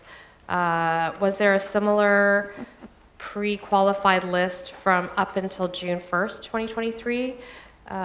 Was there any changeover in terms of the vendors, or is it similar? I would say it's similar. I don't have that data to present to you at this time. And I see that this ends May 31st, 2025. Would we just then continue every 2 years you would have a list? Yeah, so this is our vendor of record, and so we keep a a set of pre-qualified vendors so that we can draw on them as needed for project purposes. But there's still another hurdle that needs to happen from this list. So once we know specifically what the piece of work that we need done is, we put it to this group and say, okay, compete on price for this very defined scope. And that's what the rest of the procurement process is. So we keep that open and rolling. And so yes, you'd see this every 2 to 4 years coming forward. Because of the rapidly changing world of AI, I could see maybe that there would be more flux in the coming years in terms of perhaps some other vendors becoming possible partners in the future. So I hope that, when the new list is being prepared for the next set of pre-qualified, that we would be looking at the rapidly changing world of how AI is being incorporated across many pieces of law enforcement. I would say yes, but I would also point out that we have an AI policy with the board, and it positions us relatively conservatively in terms of adopting AI into our processes and practices. I think where we have to be more forward-leaning is in cybercrime and how AI is being used to potentially victimize individuals, and how the police service has an obligation to prevent that, but that wouldn't come across in this area. Would the board need to revisit our current policy with AI in light of new technology so that we are making decisions knowing what the new capabilities are? So the AI policy is more for transparency and for surfacing any of the activities by the service, how we're using AI, for example, facial recognition, for example, the automatic license plate recognition capabilities. And we're in the process of indexing all of our capabilities and bringing them forward. It speaks less to prospectively how the service would use AI/ML, but it creates a process by which we would engage in those conversations with the board and make those transparent both to the board and to the public. So that's the purpose of the AI/ML policy. It was written last year, and so it's probably not due for review, but we still have action items underway on the AI/ML policy. So I recently was in a smart city conference in Taiwan, and there was some police technology that was being featured with a lot of the facial recognition. They have cameras on light posts, and if a woman is missing, they can actually scan for her across the city. So I guess I'm just hoping that I'm not saying I endorse that technology, but as it is evolving quite rapidly, that we keep the door open to potential other vendors. Yes, and we have a framework that allows us to do that, but allows us to do that with full scrutiny from the public. Great, thank you. Thank you. Maybe I could just add a question. So just so I understand, we have to have a list of pre-qualified vendors so that every time an RFP goes out for potential contracts, the TPS will approve. We can't, because it's such a specialized area providing these services, that we don't go out every single time and do the RFQ process. But so from what I understand, though, there is a process. Let's say, for example, technology changes and you get a new startup, or you have some company that can provide enhanced services, that we have a process for that in the event, because technology is changing and this list may decrease or increase depending on the needs and what is in the market. That's right. This isn't our only procurement vehicle. This is a streamlining of commonly used IT services and staffing. So if we have a particular software that we're going to buy, we're not going to go through this selection process, or for onboarding a new technology, we would run a separate process, and that would come to the board for approval of those contracts. Thanks. As we did last board meeting. Sorry. I have a second question, because you were talking, Mr. Stairs, about the policy on AI. And I take it that obviously that's still a fluid policy, as you explained, to the extent that to date it hasn't been revised, but in the past it's been utilized to screen. For example, the board was made aware that the TPS does not use Pegasus, which is used, for example, in Israeli police forces and other areas in the world because of over-intrusiveness. So we do have the board, and there are presentations to the board if, in fact, there are these vehicles and they necessitate approval because of our AI policy. Am I understanding that? That's absolutely correct, yes. And that prevents any kind of misuse, and it's also, there's transparency about what, if any, kinds of AI we are using in order to maintain community safety. Absolutely. We have the AI inventory, which will be coming in either the upcoming or the following board meeting. That's my expectation. Okay, thank you very much. All right, perhaps Mr. Kennegisser advises me we can go back and to item number 3 regarding the mental health and addiction strategy update. Oh, all right, sorry. And but first, I take it there's no more questions as it relates to the question 6 on the technology piece, the RFQs. And so can I have a motion? Oh, okay. So do I have a seconder? And I take it I don't have any opposition? Thank you. And then, sorry, Mr. Kennegisser, there's a motion as it relates to item number 3. Yes, Chair, I'll let Councillor Cheng read it out. I'd like the direct the chief to report back to the board with information on gaps in the ability of MCIT to respond to mental health calls for service due to lack of coverage during the day and the night. All right. All right. Do I have a seconder?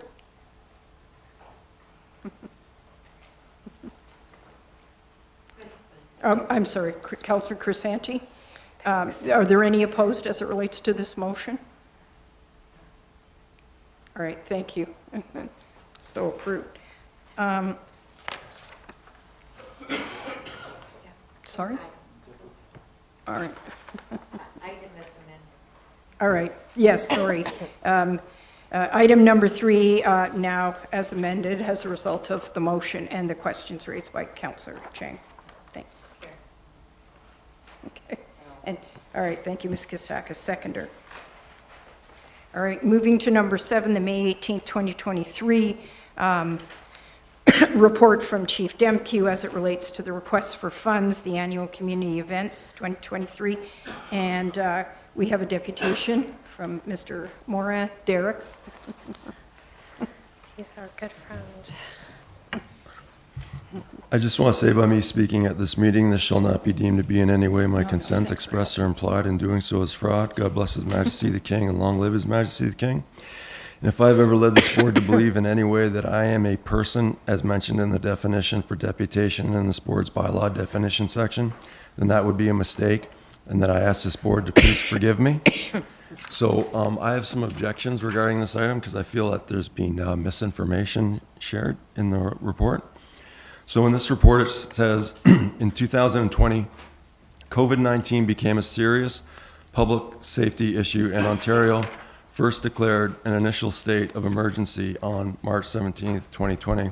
I've mentioned this before here at this board, but I had in my mind, my whole presentation was designed around Chief Demkiw being here, but Deputy Chief Johnson can be the chief one day, why not? So maybe he could pass along. There was an article published about masks in the NCBI NIH website. What it says in it is, in early October 2020, the WHO also publicly announced that projections show COVID-19 to be fatal for approximately 0.14% of those who became ill.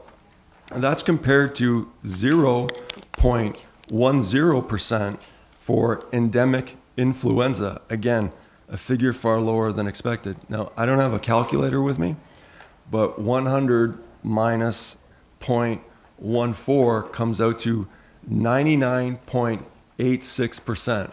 That was the survival rate that this authors of this article on masks came across from a link. If you look at my written presentation submission, they provided the link from the World Health Organization at the bottom here. Anybody can look that up. So serious public safety issue doesn't strike me as a respiratory virus that had a survival rate of 99.86%. But I guess you don't know. If Dr. DeVille is not going to tell anybody that, then nobody knows what you don't know. So also in this report, it mentions mandated restrictions were later imposed by the Ontario government under the Reopening of Ontario Act. As an example, one of these said that every person on the premises of a business or organization that is open shall wear a mask or face covering in a manner that covers their mouth, nose, and chin during any period in which they are in an indoor area of the premises. Now, you all just recently heard from my last presentation how God feels about persons. In this report, it also says on March 28th, 2022, the Reopening Ontario Act expired, and on April 27th, 2022, all remaining measures, directives, orders, and restrictions related to the Act were removed. The part they didn't tell us was in the Emergency Management and Civil Protection Act, the declaration of emergency made in Regulation 264/21, whereas COVID-19 constitutes a danger of major proportions that could result in serious harm to persons. Again, that word. This regulation was revoked on June 9th, 2021. So almost a year earlier to what this report is talking about, the Reopening Ontario Act, March 28th, 2022. It gets even worse. In the Reopening Ontario Act itself, at the bottom, it says termination of COVID-19 declared emergency. Unless it has been terminated before this section comes into force, the COVID-19 declared emergency is terminated in Ontario Regulation 50/20, declaration of emergency is revoked. That was done, that section actually came into effect on July 24th, 2020. So March 28th, 2022, July 24th, 2020. So think about that. That means for almost 2 years, Premier Ford lied by omission to us while the public still lived in fear from being assaulted, quite frankly, by the police. And I'm not trying to single out the Toronto police. All right, I'm talking Ontario. I kept on hearing that Ontario was the most locked down jurisdiction outside of China a number of times in the world. And I would hate to think that you guys would have to be in that position again. So hopefully next time, because Dr. DeVille never divulged any of the information that I'm telling you or Premier Ford, somebody asks questions so you guys aren't put in the position of being the bad guys if this is ever pulled on us again. Thank you. Do we have any questions for Derek? Thank you. Thank you, Jim Morgan. Of Mr. Mora? No. All right, Councillor Nizniat. Okay, it's not a big question, but trying to make sense of this. So the recommendation is to approve an expenditure of $50,000, right, from the board special fund, less the return of any funds. So, like, do we know, like, the total amount of return funds?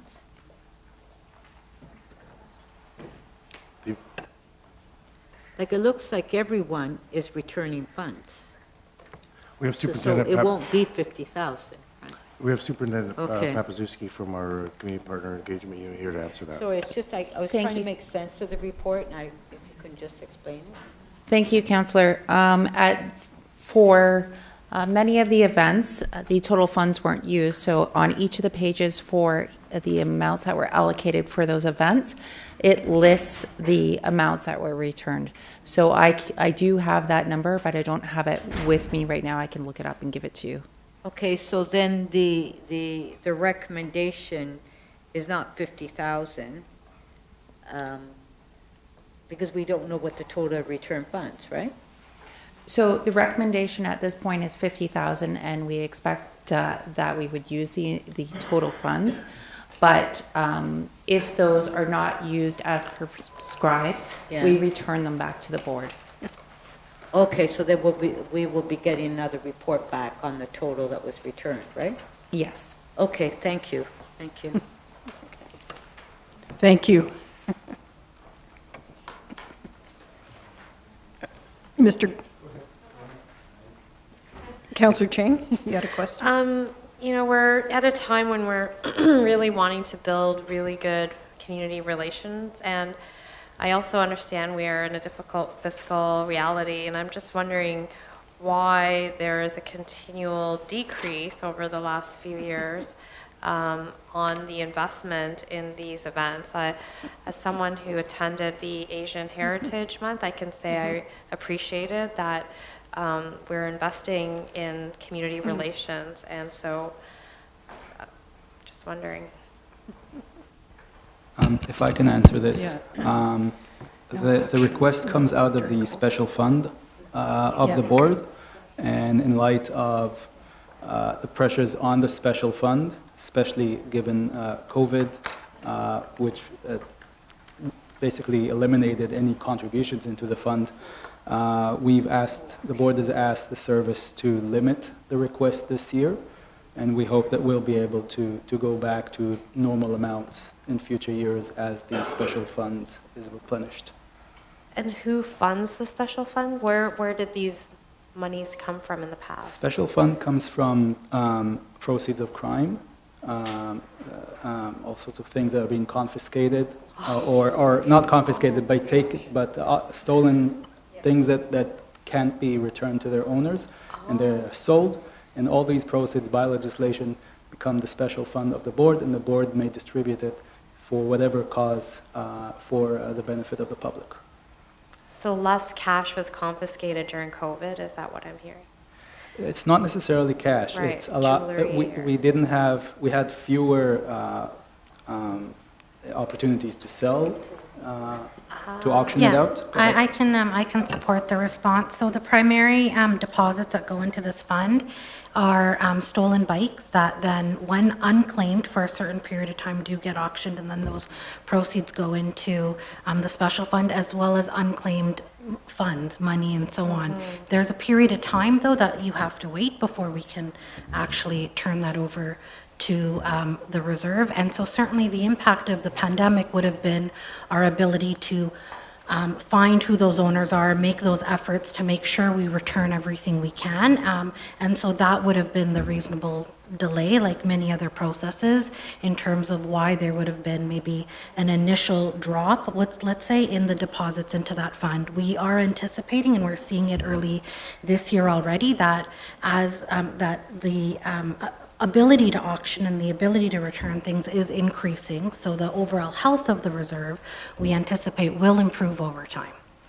Will we suddenly get a big boost because it's been 3 years of things accumulating that weren't sold and now can be sold?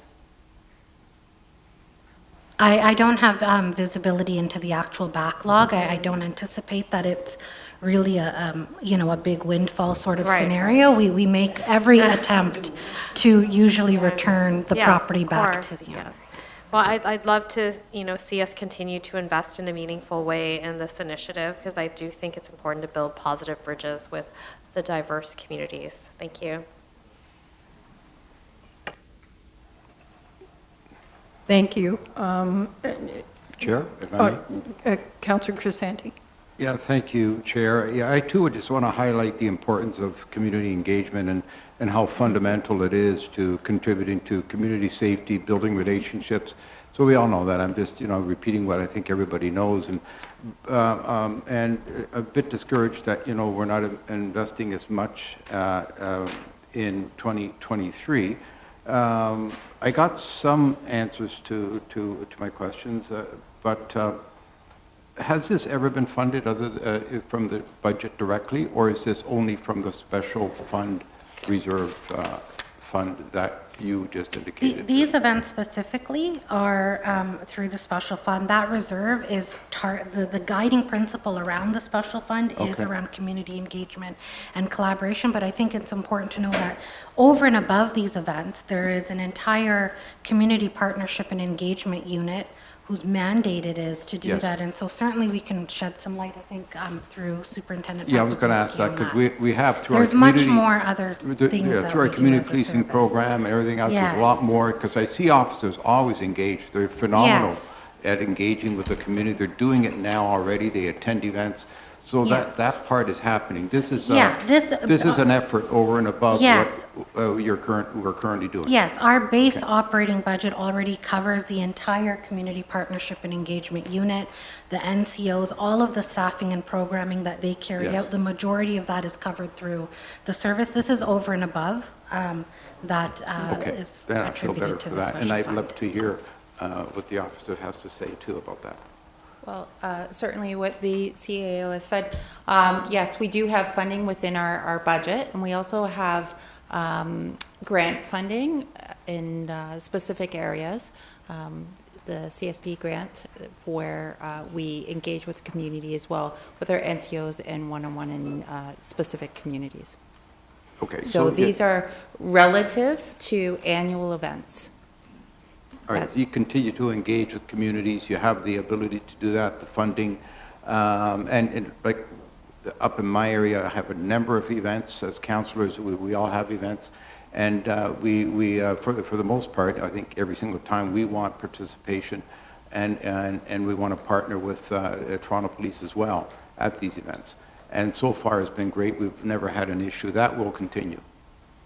Yes. Okay, all right. If I can just add something, and it goes without saying that, in all areas of the organization, internally and externally, the partnerships that we have don't just rely on the funding from the board to conduct community outreach and that kind of stuff. We have it, officers do it day in, day out in a multitude of ways. This just augments that and allows us to maybe do a little bit more, but it doesn't rest solely on this. Perfect. All right, that clears it up for me. Thanks so much. Appreciate it. Thank you. So can I have a motion to approve? Thank you, Vice Chair Nunziata, a seconder. Councillor Crisanti, and I take it there's no one opposed? Thank you. And then moving on to the next item 8, March 27, 2023, Chief Demkiw's report on the special constable appointments and reappointments, May 2023, and we have a deputation from Mr. Lagenfeld.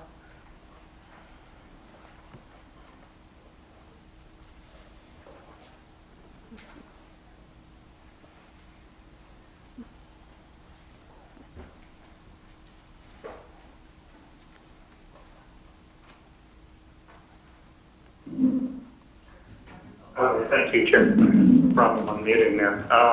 So I'd like to share content again here, please. So this is on the issue of appointments, and we know there's been some occasions in the past where we've had information about people that are potentially being appointed for things, and yet that information isn't necessarily being fully disclosed here to the public. And so I'll go back to a clip from March here.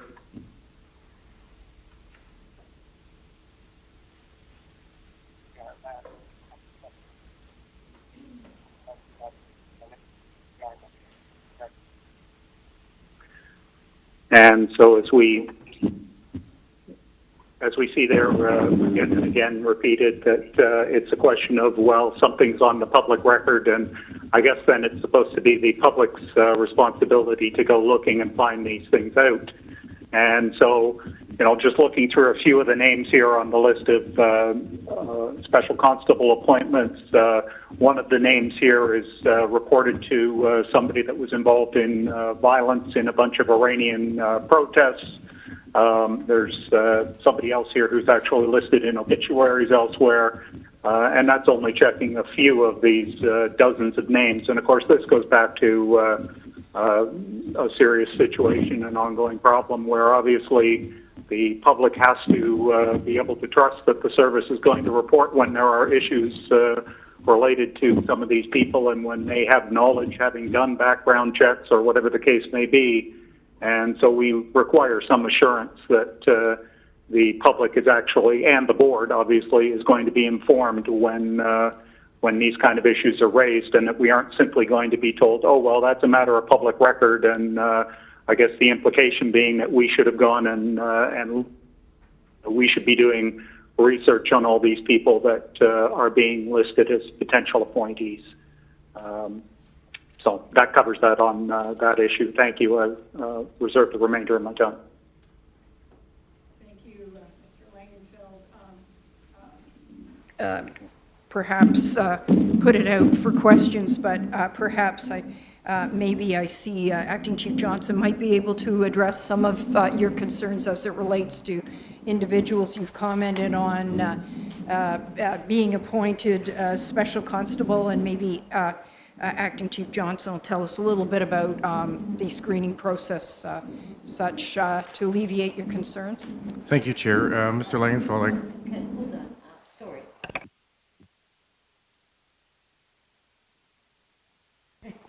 Thank you, Chair. Mr. Langenfeld, I can assure you... Is that me? What's the noise?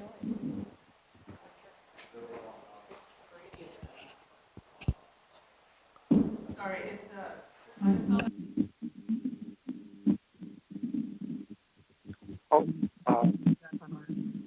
Stars. Okay. Thank you. Sorry. Yes, Chair. Just to clarify, so Mr. Langenfeld, you'll note in the board report that there are names listed, and some of these may be common names. There's no date of birth there. I can assure you that there's an extensive background check done before these appointments and reappointments are approved. I'll give you an example. My name is very common. If you Google it, you know, there are a number of things that will come back, and I can assure that none of them are attributed to me. So, you know, I'm not sure how you did the check, but, you know, a name like Daniel Jackman, for instance, I'm not sure the names that you have there, the ones that you mentioned, but there is a high potential, and I would you know, I'd be pretty confident to say that the information that you've found and are reporting on does not pertain to these individuals that we're putting before the board here today. Thank you. Are there any questions? I believe Vice Chair Nunziata does have Yeah, questions. just clarification, a question and clarification. So when we get this list and we have the copy of the letter from Toronto Community Housing, they bring forward the list of names and for training, so they would go through a process as well, and as well as University of Toronto, right? So, and it's submitted to us. That's correct, but we actually do the background checks. Yeah. For them. Okay.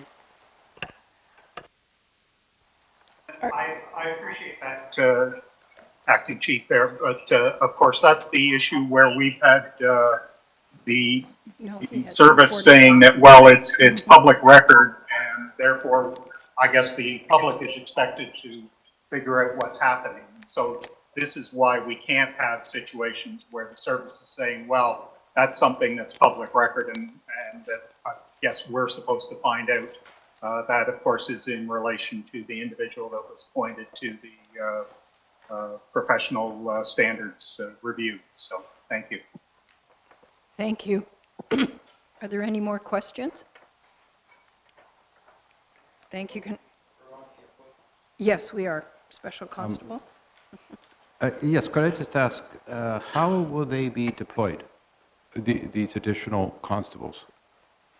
We have Staff Superintendent Ron Kahn here that might be able to add some insight to that. Thank you. Thank you for your question. Good morning. Good morning. Still morning, correct? Yes. I think so. As you can see on the left-hand side, it's specifically to what agency is asking for these appointments or reappointments. Oh my goodness, yes, that's right here. So it'll be up to them as to how they're deployed. Okay. Thank you for bringing that. I thought you were asking me a trick question right, so there. they're all TCHCs and one U of T. That's correct. All right. So out of all the appointments, we don't retain any with Toronto Police? That's a separate, we have our own special constables program. This is outside of that. However, as the deputy or the acting chief had said, we do all the sort of the clearing to make sure that everyone's above board. And the reason for the 5-year appointment, that's a ministry standard. And it's actually a good way for us because we don't have direct carriage over those that are out in Toronto housing to make sure that the check does come back. So we'll have access to sort of their, not their day-to-day activities, but their overall. So what Councillor Nunziad had said, that, yeah, they go through their own vetting process, then come to us, and then we do a fulsome background check on them. All right, so we handle it for the agency. So with respect to our own program, how is that progressing? Where are we at with that? Are there any potential appointments coming up? The last, we just had... I can answer that if you like. So we, as the acting staff super said, we have overall carriage of the Special Constable program on behalf of other agencies. Yeah. Specific to our own, we have a hiring plan. I believe we are hiring 60 this year. We had a class of 30 in December of 2022. And so those make their way through the normal course of board approval for hiring. Well, we're already almost midway in the year. Do we have any idea on how that's progressing and how many appointees will likely be? Yes, so we already completed 30 right at the very beginning of the year. Yeah. And then we have classes already lined up for, we usually do them in classes of 30. So we have effectively 3 classes in 2023 that will be deployed, and we're on target for that. Okay, so we potentially have 90 special constables hopefully by the end of the year. Yes. 30, which we already have. And, yes. And 60 upcoming. Yes. Okay. All right. Perfect. Thank you. Thanks so much. Oh, wait, one more here. Yeah, can I ask, what is the scope of the city, of our special constables? What is the scope of responsibility? How are they deployed?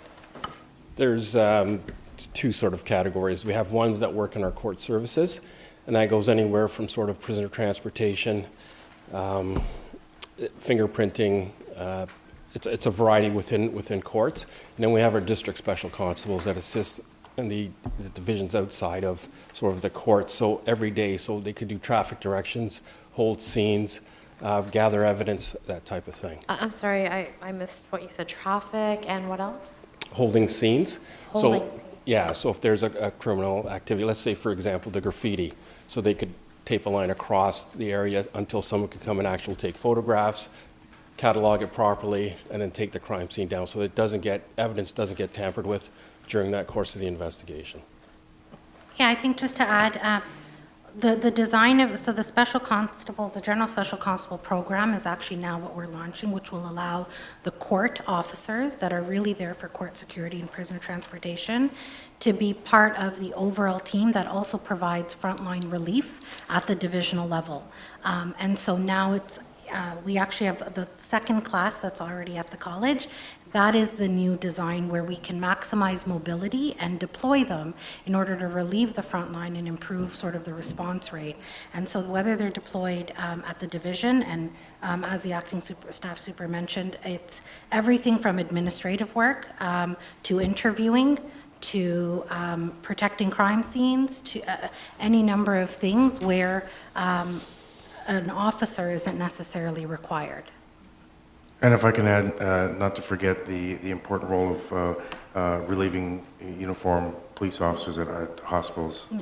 Mm-hmm. Was there a potential cost saving in the long haul if we increase the number of special constables who could be deployed in the area of traffic? So, I mean, maybe the CAO can answer the financial piece of it, but we have to remember they're limited by the duties that they can, that they're allowed to conduct, right? Mm-hmm. So it's a limited scope because of the legislation. So, a police officer has the ability to do a whole bunch of other things, including enforcement.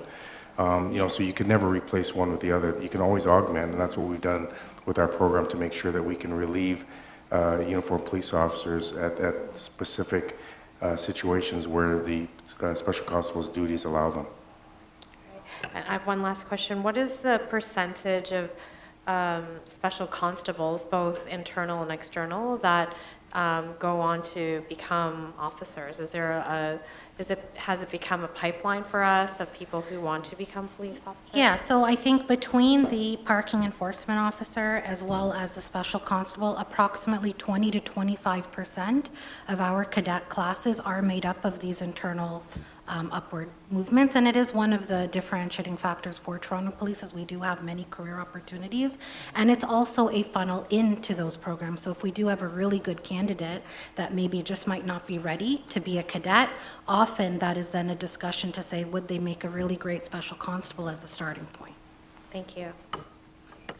Ms. Kostakis, you had a question? So just to clarify, so you talked about, say, the ownership of the special constables is under, however, the employment piece is separate. So anyone this list that we received, they are actual employees of TCHC and employees of U of T, as opposed to the training piece, which is under Toronto Police as a level of what the Toronto Police Service contributes to the special constables, but their employment belongs to the entities that they are special constables in, and then I'll say my other question, including I'll go afterwards, so I'll give you that opportunity. Yeah, that's great. These are employees of the other agencies.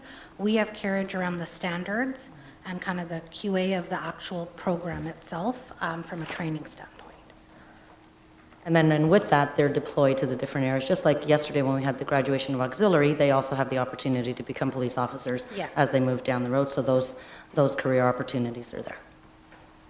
If I can add, that this comes out of the Police Services Act. The boards are required to appoint any special constables. No other body can appoint a special constable, and they are appointed to be employed by these other agencies. Again, everything has restrictions around it in legislation. Thank you. Any more questions? Can I have a motion to approve? Certainly, Vice Chair. Yeah, actually, when these appointments came forward to the board previously, I had asked that we get the requests from the various agencies from Toronto Housing, because previously they were just appearing on the agenda. And so when I was at the Toronto Housing Board, some of the board members questioned, not knowing that was actually the request from the board, Toronto Housing Board, that requested it, that they thought it was just the police doing it and just allocating. And in fact, yes, the Toronto Housing Board puts the request in. They are employed, other employees of Toronto Community Housing. And now we do see the requests coming forward, like U of T and Toronto Housing.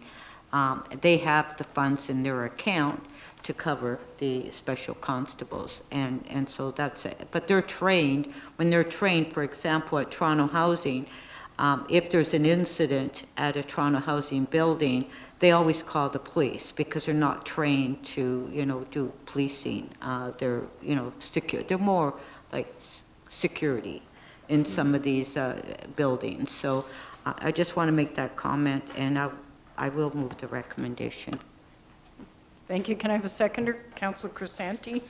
I take it there isn't any opposition? All right. Then approved. And then we move to our last item, which is item number 13, which are the chief's administrative investigative reports, and we have a deputation by Mr. Langenfeld.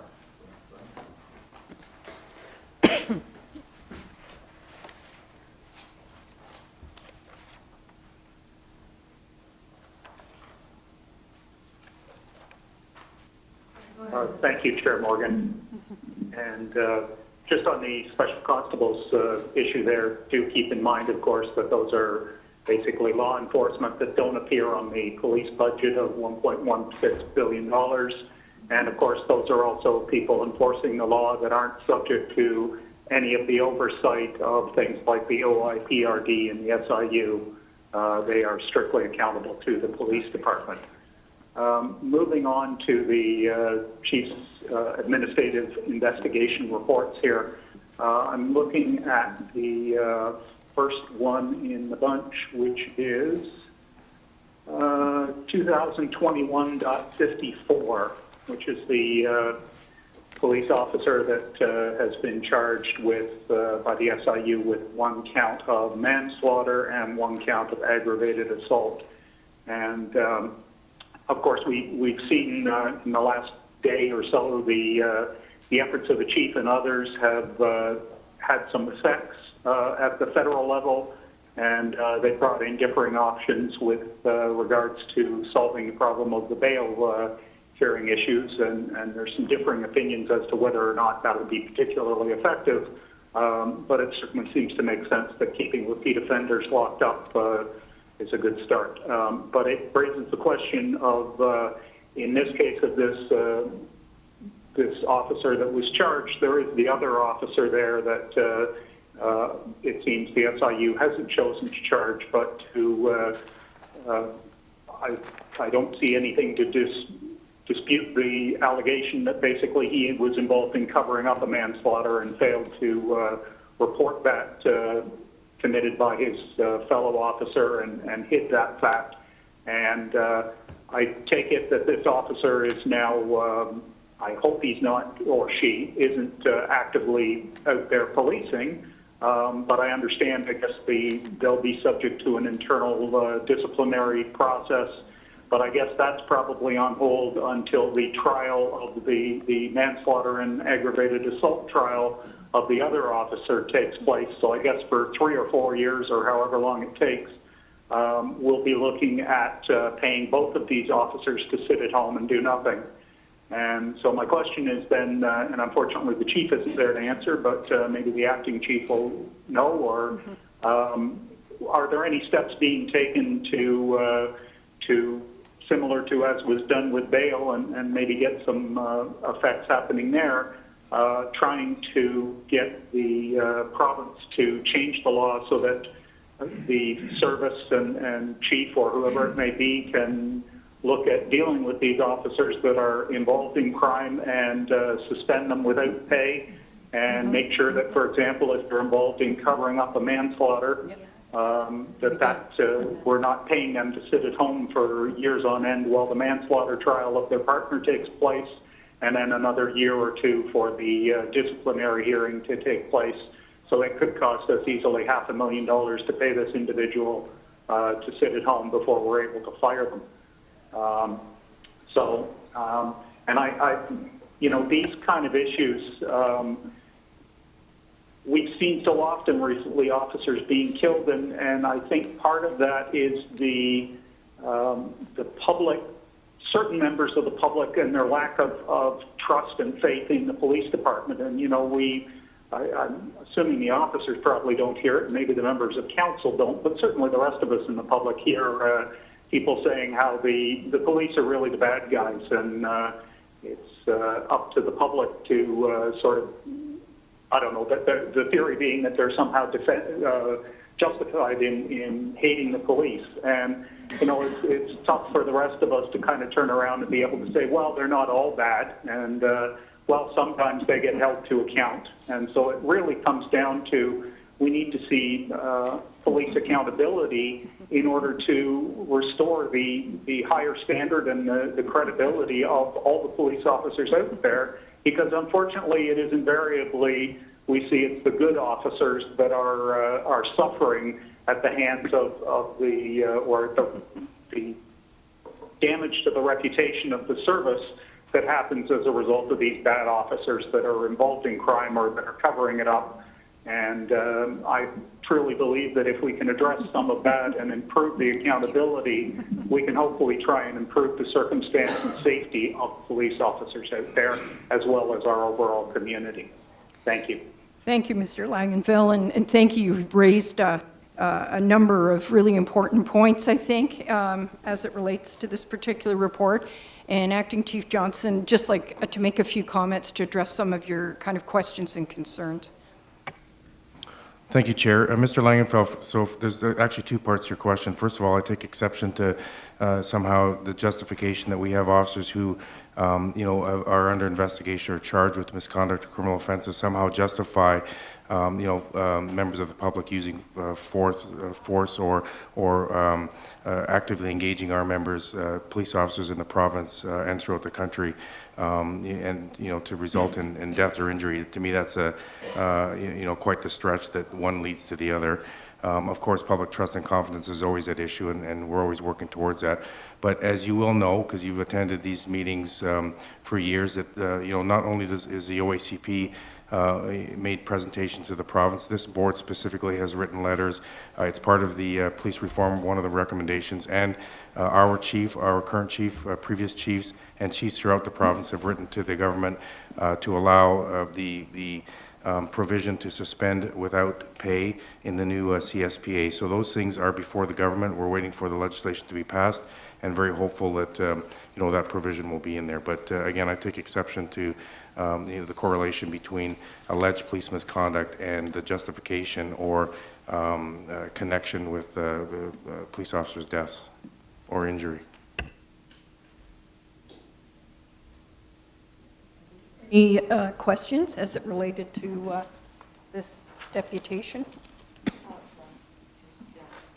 Thank you, Vice Chair. Yeah, I'll just move the recommendation, and as the deputy mentioned, we have been dealing with this for years, and we have put a request in to the province. I'll just move the recommendations on item 13. Do I have a seconder? Thank you, Ms. Kostakis. And I take it there's no opposition? All right. Thank you. Seeing no opposition, I believe we've completed the items. Can I have a motion to adjourn? Vice Chair Nunziata, second by Councillor Crisanti. Just the next board meeting will take place on Thursday, June 22nd, here at Police Headquarters. And we're now adjourned for the public-facing meeting. Thank you.